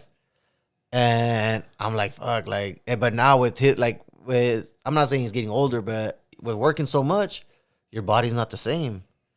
So there's a lot of times that we had to break cement and be like, hey, dude, just move over and give me the sledgehammer. I'd be there beating the fuck out of the cement. Or like whenever he was going to get on top, I was like, nah, I got this. Like, I'm looking out for him as much as I can too, you know? That's my dad. Yeah. He taught me everything I know. No shit, I'm going to be grateful, And that's that's another thing that, like, we got to remember to teach our kids that even though they have everything, that, there's other people that don't. That's when we forget about that sometimes. Like, I literally, like, man, I'm over here complaining. Like, I was telling Yasmin, they're like, fuck, dude, I'm getting a lot of showers. She goes, but at least you're getting work. I was like, yeah, you're fucking right. Yeah. And I don't mind the showers, but it's just like I said, I get bored. Right. But it's like, at least you're getting work. And it's just, you're right. There's a lot of things that we take for granted that we forget about all the time. Like, there's a lot. Yeah, like, we grew up, whenever we first moved here, we were, is this still on? Yeah. Hello? Oh yeah. You're just farther away. So like when we grew up, when we first moved in, we were staying at a trailer in Lamont, fucking full of cockroaches and everything, dude. And it's like slowly but surely everything, was, once my parents had a work record, were able to get a house and everything. And ever since then, but my parents used to be field workers, both of them. Then my mom got her license to carry kids, and my dad started doing this with one of his cousins, and he started getting his own jobs as well. Yeah. And then after that, it's just like we just always been helping out one way or another. That's crazy. I didn't know you lived in a trailer park. Are you living in a trailer park? Oh, no, not a trailer park. It was just like, it was a little trailita. Yeah, I used to live in a trailer too. You know where Carnitas Europa's at? Yeah. In Lamont? Well, before it was bigger, it was real small. We used to live right next door. Oh, okay. There's a trailer right there, and we used to have a back neighbor, and they used to have some redhead kids, and we used to go play with them all the time. That's where I learned about Little Rascals. I used to live in a trailer in Santa Maria when we used to live over there, but it was a trailer park. Yeah, because before that, we used to stay at the Sunset Camp. Oh shit! Because my parents used to migrate, go back and forth, and they had a house in Texas, and then I don't know what it was. They just decided, you know what, we're staying here, and yeah, it's just maybe I think it was the school, having to change kids back and forth, or I don't know what they saw here that they just decided to stay, and yeah, everything's. That's how it all started. That's their full circle moment right there. Yeah, it's crazy, but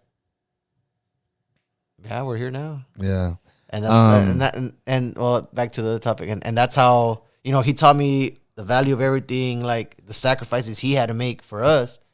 So now I think about it, like the first thing we think about when we have kids, we want to give them everything we didn't have. But then if you start really think about it, because of the things you didn't have, it made you into the person that you are. Yep. So if you were given everything that you didn't have, do you think you would be the same person? You see, that's what I'm saying. I'm with it. We give them everything we didn't have, but we also explain to them and teach them. Sometimes you got to work for what you want. Yeah, and this is the way I see it. Me personally, my experience has been, especially growing up, has been different. Everybody's is different. No, yeah, but as far as the main thing that I want to give my kid, and it's not materialistic things. It's I want to give her love. I want to give her affection. I want to tell her I'm proud of her. I want to tell her that she can do anything possible. Don't even get me started on that. Fuck the materialistic shit, bro. Ultimately, I didn't grow up materialistic things, but then also I got love from my mom, but I didn't get much love from my old man. Dude, that's all. You know what I mean? So it's like that. That's what I want to give my baby. Whenever I walk in, I want to walk in. Fuck what I've done at work. Fuck what's happened at work. Fuck with whatever's happened. Besides what's in this house. I'm gonna walk in with the fucking smile on my face, and I'm gonna give her happiness. And that's, you know what I mean. And I feel like that's what every Mexican household, dude. Because I had so much. Yasmin knows this, and it's like one of those things too. Like it's I don't know if it's hard for them or they just don't want to tell you because they don't know that you'll get carried away. Like I don't know exactly what it is, but it's they don't do it in a bad way, and we may see it as that, I feel. Yeah. Because it's taken me a while to accept it, because we've all been there. It's very hard for them to tell you, good job. Yeah, good job. Yeah. Or anything positive.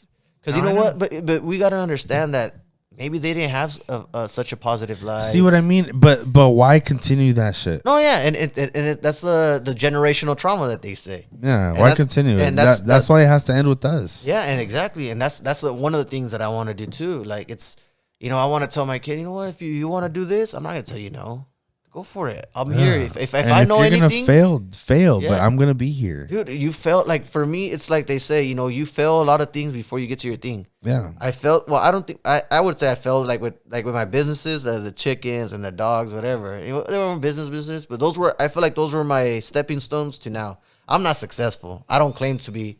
Like one of the guys that I flipped the house for. He's like, we literally just talked about this yesterday. He was like, dude, you're doing it. Like, you're successful.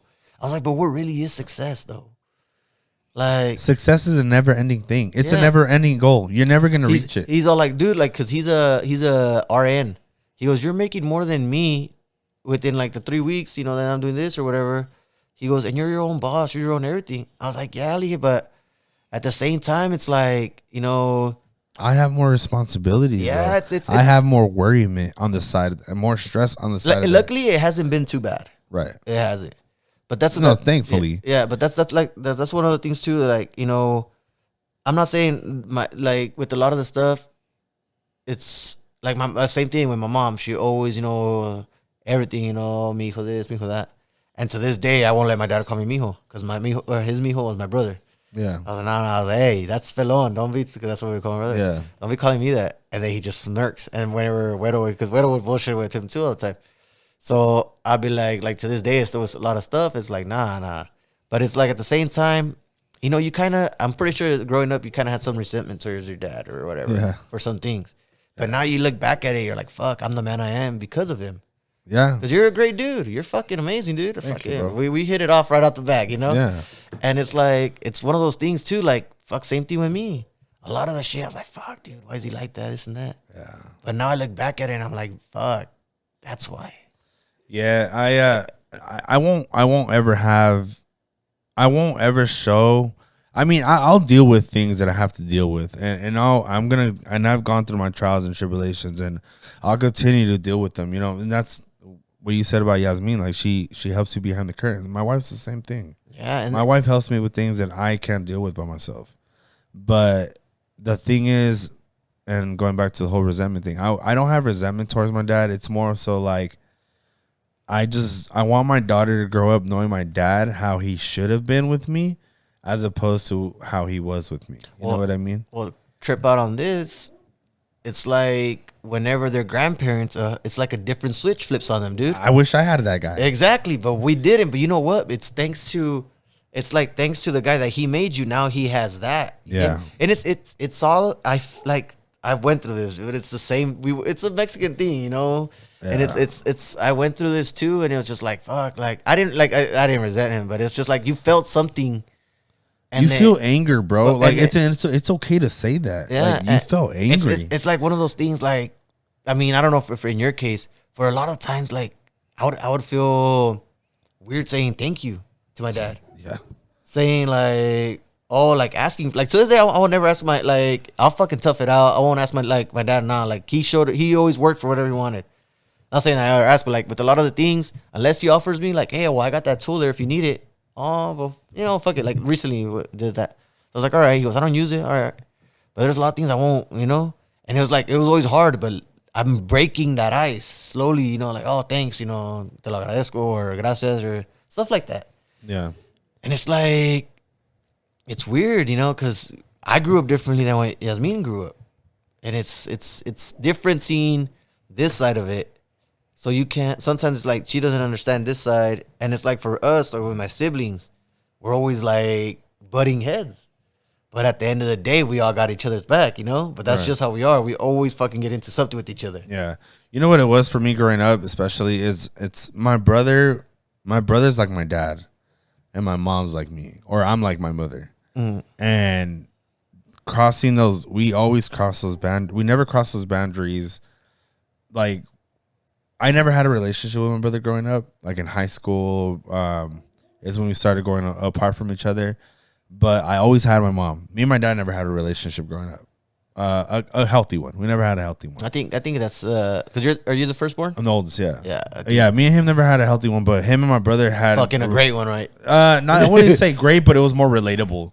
But now that I'm older, like my relationship with my brother has vastly improved. Like it's amazing, man. Like I'm grateful for all the things that we fucking went through because now we can talk it out. And even when we don't bring it up, like we're not an emotional family. Like me and my mom are emotional people together, but like all together, we're not an emotional family. So the whole thing, thank you. Like I'll say thank you, and I'll say I appreciate you, but saying love you is weird to me. Fuck yeah, dude. It's te quiero mucho is weird to me. To my mom, no, but to my dad. Yeah. And hearing my dad say it to me is even more awkward. Yeah. But hearing it means the fucking world to me. No, we'll see. It's like, you know what I mean? Because I've never heard my dad say I'm proud of you. Ever way. I won't say he has it because I'm not too sure. I don't want to say that he has it, but I don't think he has. I don't say he hasn't way. Yeah, I'm gonna be honest with you. That's the thing I'm always gonna have to deal with. And that's what I would tell Weddle because he had an older kid. I was like, hey, wait, hang out with him. Yeah. Tell him you love him. Like because you can't be machismo and be like, nah, he knows it. He wants to hear it. Yes. He wants to feel it. You know, it's not just about giving him everything. You know, sometimes it's just that one fucking little phrase or that little thing that would mean the world to you, you know, and they might think it's nothing, but for you it's everything. Yeah. And it's hard, you know, because like I said, and it's worse because if whatever love they showed you, they didn't get, you know? No, 100%. I know I didn't get it. It's because, you know what? And it's because like it comes from the generational trauma. And this is what I want to tell a lot of people too. Don't raise your kid to be tough. Your kid's going to be tough. Your kid's going to know, but don't raise your kid. Don't give him tough love for him to be tough. that shit'll break your kids. Yeah, don't tell them you don't love them. No, don't tell them. Don't. What's the word I was thinking about like right now? It's like don't tell them they can't cry. Don't tell them, you know what? Sometimes you gotta express yourself, and it's growing up like that in a not machismo, but it's like, you know, your parents. It's machismo. It's like machismo, like, oh, you know, guys don't cry. It's not like, nah. Fuck that. I cry every day, homie. Dude, I was the most sentimental from the like. I'll be watching a movie sometimes, and it's like a sad part where he's got. I'm like, fuck, I'm having to wipe my tears so you can see it. What's that movie? Marley and Me. Yeah, you know what movie? You know what movie hit me a lot? The Perfect Game. The baseball movie? Yeah, but the little kids are from Monterrey. Yeah. Well, dude, the Mexican kids, right? Yeah, that used to walk. And his dad in that movie reminded me a lot of my dad. Well, obviously, Perfect Game was amazing. We didn't have the same, same situation where the kid passed away, whatever. No, but it's just the same concept of him. Like, he was tough on him, and like, nah, you shouldn't do it. Like, stuff like that. Yeah, the Little League baseball. Yeah, and it's like, really good. And it's like I said, they don't mean to. They're just trying their best to raise us the best way that they can and teach us everything. Yeah, that they knew. And like, my dad would fucking haul leña, go to El Cerro in a burro, and haul leña way. No contact with human. Like with humans for weeks. Like my dad, he had to drop out of school, not because of me or anything. Yeah, same, home man too. No, because I guess he had a illness when he was younger that he couldn't go to school anymore and whatnot. So he had to drop out of school, and ever since then, he would always say that since a young age they were working because that's all they knew. They knew to work and work. Yeah. Look at them now, work. I mean, to some extent, yeah, we can definitely thank them for the ethic they gave us and putting us on a straight line. You know what I mean?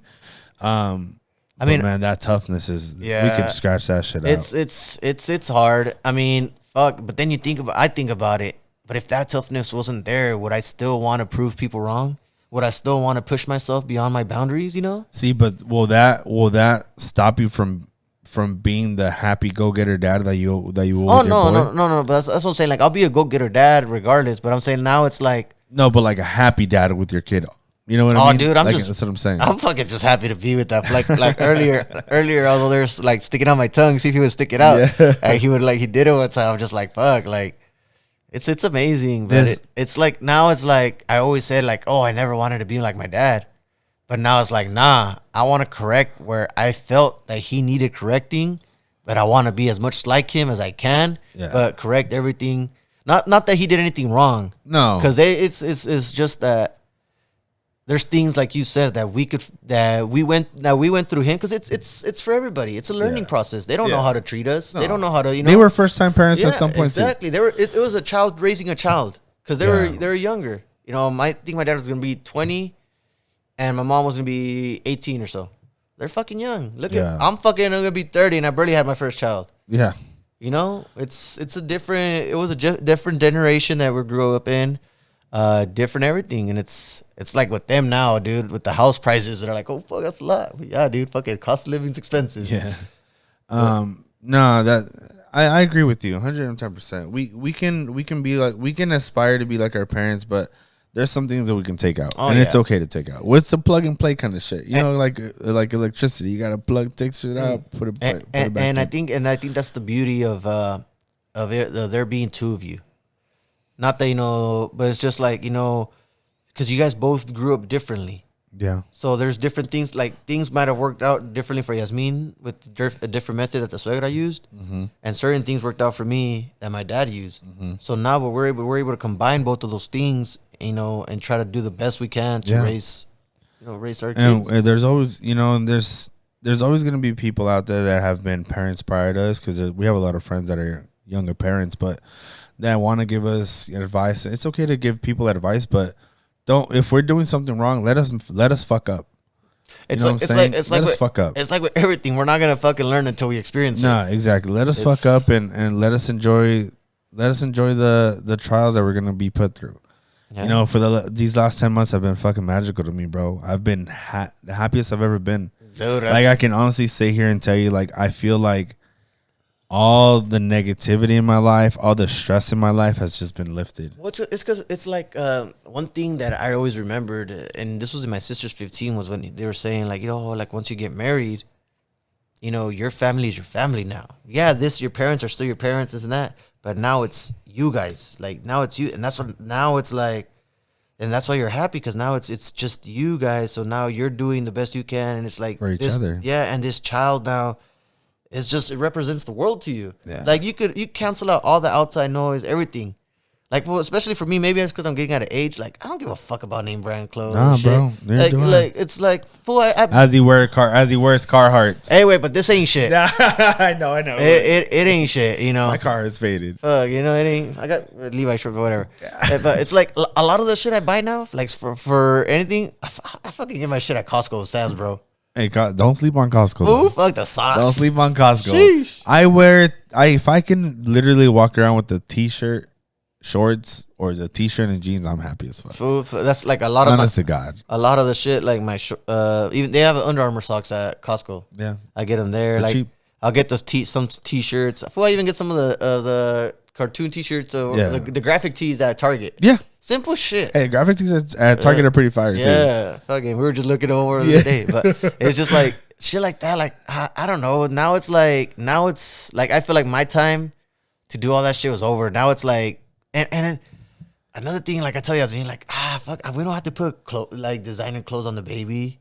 Yeah. Like, you know what? Like, fuck, it's like, I don't know if you ever seen that thing where it says, oh, your kid's over here in fucking Prada, Gucci, whatever, and there's a kid with the light up shoes and he wants to be in those instead. Yeah. It's like a kid's gonna be a kid, man. They don't know about brands. They don't know about anything. Yeah, you want to make him look good to your standards, but inside he wants to be looking like that other little kid. Yeah. So that's why I was like, you know what? We're just gonna buy him things that are comfortable.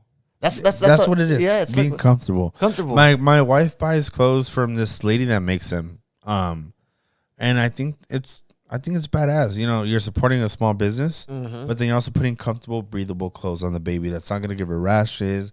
That's not gonna make her feel all weird or anything, like give her like, you know, issues. Yeah. But I agree, bro. I've tried to stop being a materialistic person.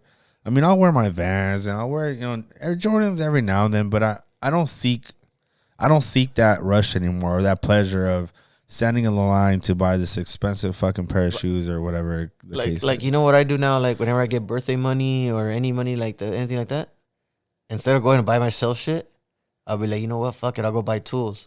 Yeah. And people are like, oh, but why tools? Because you know what? A lot of these tools help not, you know, wear out my body as much. Yeah. Like, fuck, we used to fucking sometimes have to, like, the tile showers, have to demo them with the hammer. Instead of you could just buy one of those hammers to demo it to help you out. Yeah. You're over here also out, like, you don't need to fucking work out after that. Right. But that's what I'm saying. Like, now it's like, you know what? Like, I got into a point where, fuck it, I got this and that. I'm cool with my garras. I don't care. You know, now it's like, not garras, bro. It's one man's trash and another man's treasure. and that's like with a lot of the stuff too. Like, fuck, I got fat, so I had a lot of clothes that didn't fit me. You're telling me, way. I had a lot of clothes, that didn't fit me. Yeah. I got them on a bag, and I told my mom, here, you know, take it down to. Some people were like, oh, you could have sent me clothes or what. But it was like, you know what? I sent it to the family in Mexico because I could have sent you clothes, but it's like it's also it's clothes that some of them were fucking worn once or twice, dude. Yeah. I was like, someone else can still enjoy it. They're grateful for it still. Yeah. And it's like, I was like, I'm rather it's I throw it or give it to the, you know, send it to them. Yeah. It's like, yeah, you could go Goodwill, but they're gonna make profit off of you, you know, right. Or no sending. I have a lot of tios and tias out there in Mexico and they're grateful, dude. They don't care. They're like people here. No, it's different. To them, it's a blessing, bro. Yeah. And that's what I'm saying. Like, we are so ungrateful for a lot of the things that we have that we forget that there's people out there less fortunate, you know. And it's like I always told myself, like, once I'm a little bit more established and stuff, like, I want to, like, you know, fuck it, someone that really need, like, nobody's really going to need a paint job, but someone that really can't do it and, you know, their house could use, like, a little paint job on the inside, like paint a room or something. I was like, something like that. You know, that'll make someone, it'll make someone's day. Someone that's appreciative of it will make their day. Yeah, it's because I was that kid that grew up with holes in the wallway. Yeah, and you know what I'm saying? We all grew up with certain things like that. You know, and taking away the side of a hole in a wall is the best thing that someone could have done for me as a little kid. Yeah, or even not just that, like even sometimes like some new paint, it's like a new beginning. Yeah, bro. That's how I see it. And I always told myself, like, later on, you know, right now it's like with the baby, it's a little bit different. Since I'm like now, most of it's all going towards that, but not all of it. I'm saying like my main focus is that right now. Yeah. But later on down the line, I've always told myself, like, maybe like once every 6 months or something, you know, really go help out someone. 100%. And you know what, bro? And I'm gonna make a comment to that too. That what made me feel like a complete fucking asshole. So I don't know if you grew up around it, but my old man, when something was wrong with the food, would throw a fucking fit. Right? Machismo shit. There was dents in my mom's sink. Right? So my wife and I, we bought my parents a brand new sink, like one of those like deep sinks or farmer sinks or whatever. Yeah, farm stuff. And so we bought them a couple years ago. We bought it for him, and so the old one came out, and my mom gave me a call and said, "It makes me happy." Well, in Spanish, but it makes me happy seeing that I don't have to see those fucking dents in the fucking sink again. Dude, something simple as that will fucking... Bro, broke my fucking heart, bro. Yeah, dude. It's like whenever broke my heart. Like another thing that, I don't know if your dad's like this, they won't ask you for help. No. Yes and no. It depends on what it is. Yeah, directly. Like, so sometimes my mom would ask me. Yeah. She'll hit you up like, hey, your dad's doing this. Yeah. I don't know if you... So, like, whenever they're doing the flooring at their house, like, my mom's like, oh, your dad's going to start the piso, this and that. So I was like, all right, whatever. I would go show up, and I would help him out. Fucking, it's just exploring. I don't care, I'm going to help him out. So I was there helping him out. I would help him paint and stuff like that. And I was like, you know what? It is what it is. I owe them that and more. And it's like, fuck, dude, like, I don't want to have that relationship. Like, if I feel like I need something for my son, or if I need to talk to him about something, like, I want to be able to talk to him. Being able to communicate. Yeah, and then, again, it's because we're growing up this way that now we want to correct it. And it's like, my dad doesn't know any better. Yeah. Maybe we can't blame it all on him. He was raised one a certain way, and that's how it was. Yeah. So he tried to do the best he could, and fucking, I think he did a great job. I think so, too. Yeah. I mean, you came out fucking amazing. Yeah. Your brother came out fucking amazing. Yeah. Your little sister's growing up. Yeah, and that's the thing. That's what I'm saying. Like, like now I'm fucking, like, one of the biggest things for me was the drinking, dude. Everybody in my family drinks. Fucking on a daily. Everybody. And I was like, I don't want to be like that. Yeah. And that's why I haven't drank. Like, I told myself, you know what? Maybe on my birthday I'll drink. But it's like, I'm trying to be, and then not just that, it's with the business and everything. You got to be more responsible now. Yeah. You don't want to show up to a job and then smell like beer or smell like anything. Hungover and shit like that, It's a bad image. Yeah, and it's like, a bad image. And it's like, you know what? And I can have a great time without alcohol. So can I, bro. Yeah. I'm a fucking goof. Yeah. Without alcohol. And I thought that was gonna be my biggest issue. I was like, fuck, dude, I'm not gonna be the same little pendejo, whatever. Yeah. Oh, fuck no, dude. I'm still fucking raw, though, You know what, man? And what I've told my wife too, like, I'll drink every now and then, but ya no lo hago para ponerme pendejo. Yeah. Before it'd be like, fuck, dude. How many times did we get fucked up when we were younger? You know what I mean? Blackout on fucking Fireball. So it's like nowadays I'm just like, there's maybe one or two beers in the fucking fridge, but that's it. Like I let go a lot of relationships where people would be drinking every fucking weekend or almost every day. It didn't seem like, and that was it. And that was it for me. Yeah, and that was another thing for me too. Is like now with the baby, I didn't want to, especially when Yasmin was pregnant, I didn't want to be drinking while she was pregnant. Like, you don't want to think like this, but what if? So what if something, You gotta be conscious the whole time, You don't know. You don't know anything. You gotta be there. Like anything could happen, and then if you're fucking drunk or even you're drinking, and shit could escalate, And I was like, nah. And now with the baby, same thing. I want to be fully conscious for everything. Yeah. I don't want to for me, honestly, I've always been this way, and I don't mean to do it on purpose, but it's like sometimes I'd rather just be home. What's wrong with that? Yeah, like I rather like you know what I mean? And it's like it's not that I don't fucking miss my friends or anything, but sometimes it's like that's where I'm comfortable at. That's where everything's good for me. It's like and it's like now with the baby, I'm gonna want to be home even more. And it's like I dealt with the same thing, and I feel like friends. It's great having friends. Everything. Don't get me wrong. Like even if I haven't talked to you in a while, and you're one of my close homies, I got you no matter what. Right. But it's like, sometimes it's like, fuck, those hanging out days is just different, bro. Like, we all go through mental things, we all go through certain issues where, we kind of just have to step back, type of just stuff. And you get comfortable there. Like, and I love that. Like, at home, I'm just like, fuck, like my cousin would be like, let's drink. I was like, for what? You don't need to. Just fucking enjoy it. Yeah. Enjoy your kid, fucking something, Yeah. It's like, just maybe the way everybody's raised is just differently. And that's why I was like, man, like it's in our society, it's really perceived as bad to be mature. It's perceived as bad to not want to do shitty shit. You know what though? But we'll be mature to one person and someone else will be immature way. Yeah. You know, and it's like we agree. bullshit a lot. No, I agree. I bullshit all the fucking time. Well, I'm talking about like just in regards to drinking. You know what I mean? Like it's sometimes people talk shit. Oh, this was a fucking. He's a fucking prick. He doesn't want to drink or whatever. But Yeah. what's wrong with that? Yeah. I'm sorry. I don't want to be waking up with a shitty fucking hangover the next day. I'm sorry. I just don't want that rush anymore. I don't crave it. Yeah, and ya don't cae igual. Like back in the days, you could handle it. We're getting older, bro. Oh, 100%. Wait, we're pushing 30. You can't handle it like it, more. You're turning 30 this year, right? Yeah, me too. Yeah, I know. We're right over. It's my birthday in like and then 10 days yours later. and then mine, yep. So we're like, all right, well, fuck, you can't handle it. And then even that, I wouldn't want to handle that shit. Like, fuck that, Right. It's. I like waking up and not having to wake up at 3 a.m. and drink water because I'm fucking cotton mouth. One time, I got fucking bail, and the next day I had to paint outside of a house.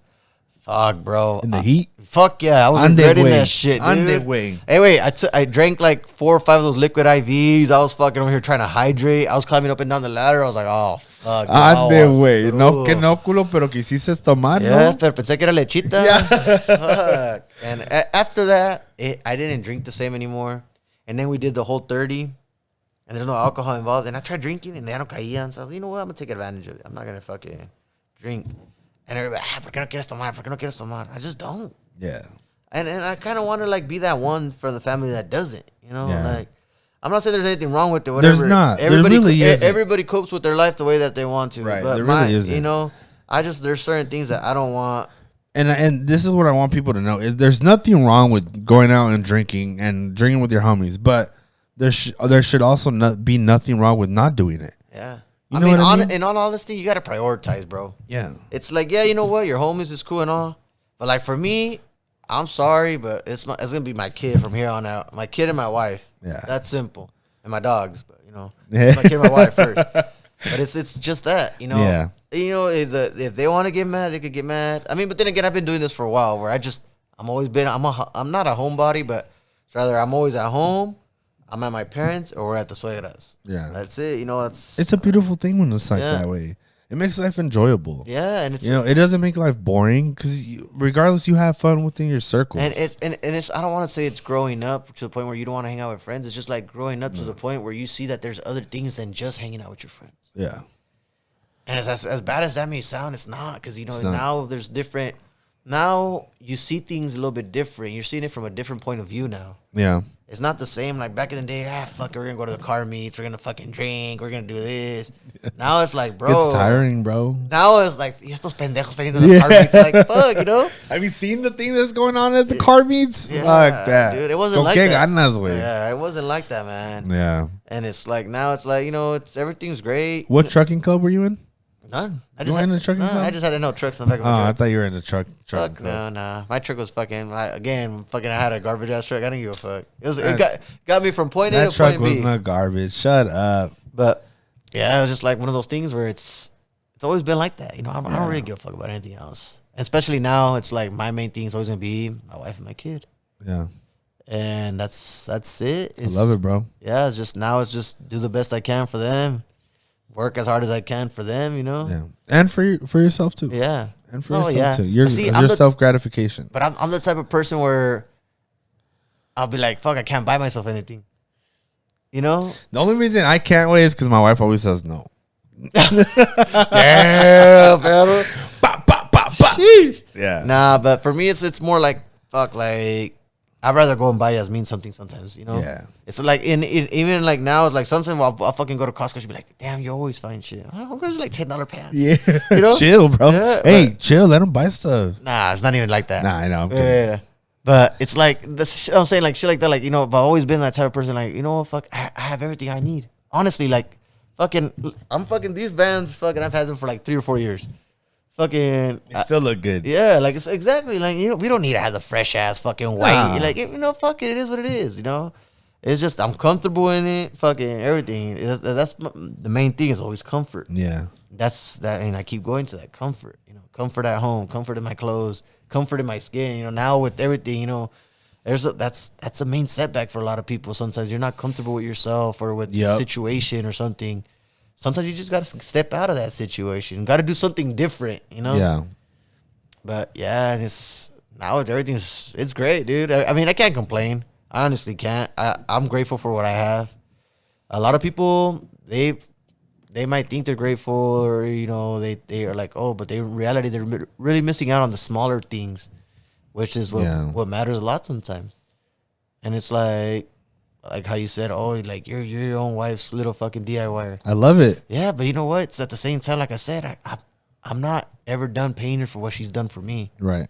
And which is it's more than that. Like people might think like, oh, she does everything for her, this and that. People might be like, oh, charge me what you charge your wife. Yeah. Well, motherfucker, are you gonna cook for me? Are you gonna all the she's like my personal therapist. She's like everything. Way like I'm telling you, without her, I still see like I'm nowhere right now. Yeah. But I'm a little bit further out from where I was before, and without her, I wouldn't be where I'm at right now. Good. And it's like I said, this is just the beginning. I'm hoping to get better, hoping, eventually grow a little bit more and, push and she's been there the whole way. Like, fuck, there's times that I didn't have a job at one point. She was always there. And it was she always just kept pushing me, saying everything's gonna be good. And sometimes we just need that. Like we said, we never heard it from our parents or anything. Yeah. And that's the beauty of it, I feel like. Once you actually find that perfect partner, like nothing else matters. Nothing else is, just when you're like, you could be sad as hell. And they come around, y se te olvida todo. You're just That's how it should be, bro. Yeah, you're just there. That's how it should be. Like sometimes we'll be like, well, what do you want to do today? Nothing. Let's just stay. All right, fuck it. Yeah. Except me, I'm a fat ass, bro. Let's go eat somewhere. Let's go, Uber Eats, some tacos. Yeah, let's go. Fuck, we go to Buen Pastor sometimes. We'll drive from right here over there. Buen Pastor. Off of 58 and Weepatch Highway. Is that the Oaxaquita place? Is it Oaxaquita? Is it? I don't know. It's right there by the Taco Bell, 184 on Weepatch Highway. We never had it. Fuck it. Fire? Yeah, fuck. We go for it. It's good. But that's what I'm saying. Like sometimes a lot of the shit. Like we used to go. Like sometimes we'll be, hey, let's go to the Dodger game. We haven't recently. And you're not gonna be able to for a minute, for a little bit. Yeah, and then we used to go to concerts too, and that's just like that was the thing. Like we had a lot of things in common, and a lot of things that we didn't have in common. And then the fool that trips me out the most is it was like another thing like with you. I never knew her in high school. Never fucking knew her in high school. Like I knew who she was because she played softball with my prima. Right. But I didn't know her. But then it's all a thing where it's all in a plan. You can't rush it. It's all gonna happen when it happens. Yeah.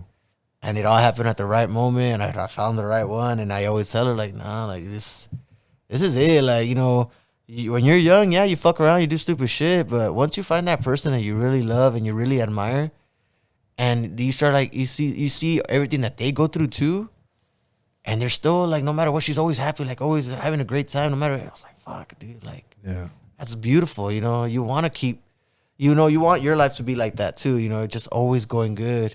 And luckily, we've always had our good moments. It's God's plan, man. Yeah, everything works out. The great things happen in mysterious ways. The best things in life happen in mysterious ways. It really does. It was funny because we started talking right after I had finished talking to, like, I was trying to talk to another girl and it didn't work out. And we started talking.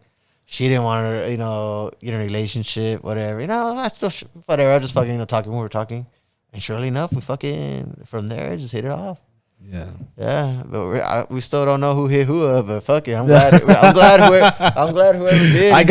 Unfortunately, on my side, we got receipts. I hit her up. Yeah, we tried looking. I tried to see if I could find it on Twitter. So we're like, oh, fuck. But yeah, it's like I said, it's all God's plan, man. Yeah. It really is. Any final comments that you want to say to the people? It's only been 2 hours. Fuck. Crazy, right? Yeah, just don't be afraid to take that step. I mean, I know it's easier said than done, but just do it. If you really feel that, you have the skill, or you have, even sometimes it's not even just the skill, but you're mentally prepared for something, do it. Because it's going to take you a lot further than, just being in that same spot. We get comfortable too often, and we're like, oh, fuck it, I'm already here. It's cool. But once you take that step and you lose that comfort, you'll realize that there's greater things out there for us, And just that's all I would say, probably. And oh yeah, and it's like they say, behind every successful man, there's a strong woman behind them. You got to find you the right one, man. 100%. It'll make it a lot better. I just want to tell you I appreciate you. I really man. appreciate you coming on here, and I know we've been planning for a minute. But always supporting. About time. Yeah, always supporting, man, and always watching every video. I can see you in the comments, and bro, I appreciate you. Literally the other day, we're already in bed. I was watching that video and I was like, "Fuck, it's already late. I'm gonna go to sleep." And I woke up like at 5 a.m. I was watching it again. That's what I commented.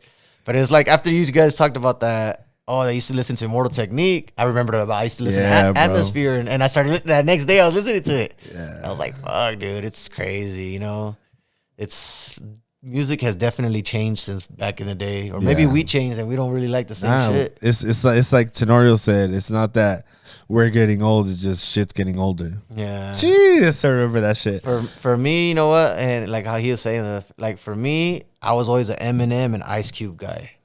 That's just me. And then the game, maybe because it was like with game, 50 Cent. Yeah, at that point, like beefing. at that point, everything. You know, we grew up on that generation. But for me, to this day, Eminem is top notch. Yeah, I listen to that fool most of the time. But yeah, just go for it, man. Don't be afraid, and fucking just keep pushing. That's all I gotta say. Appreciate you, Wade. Yeah. Please don't forget to like, subscribe, and share this video with all your friends, family, your abuelita. You know, get them on the Unmasked Podcast with us, and we'll have you soon. Yeah. Appreciate you, brother. Yes, sir.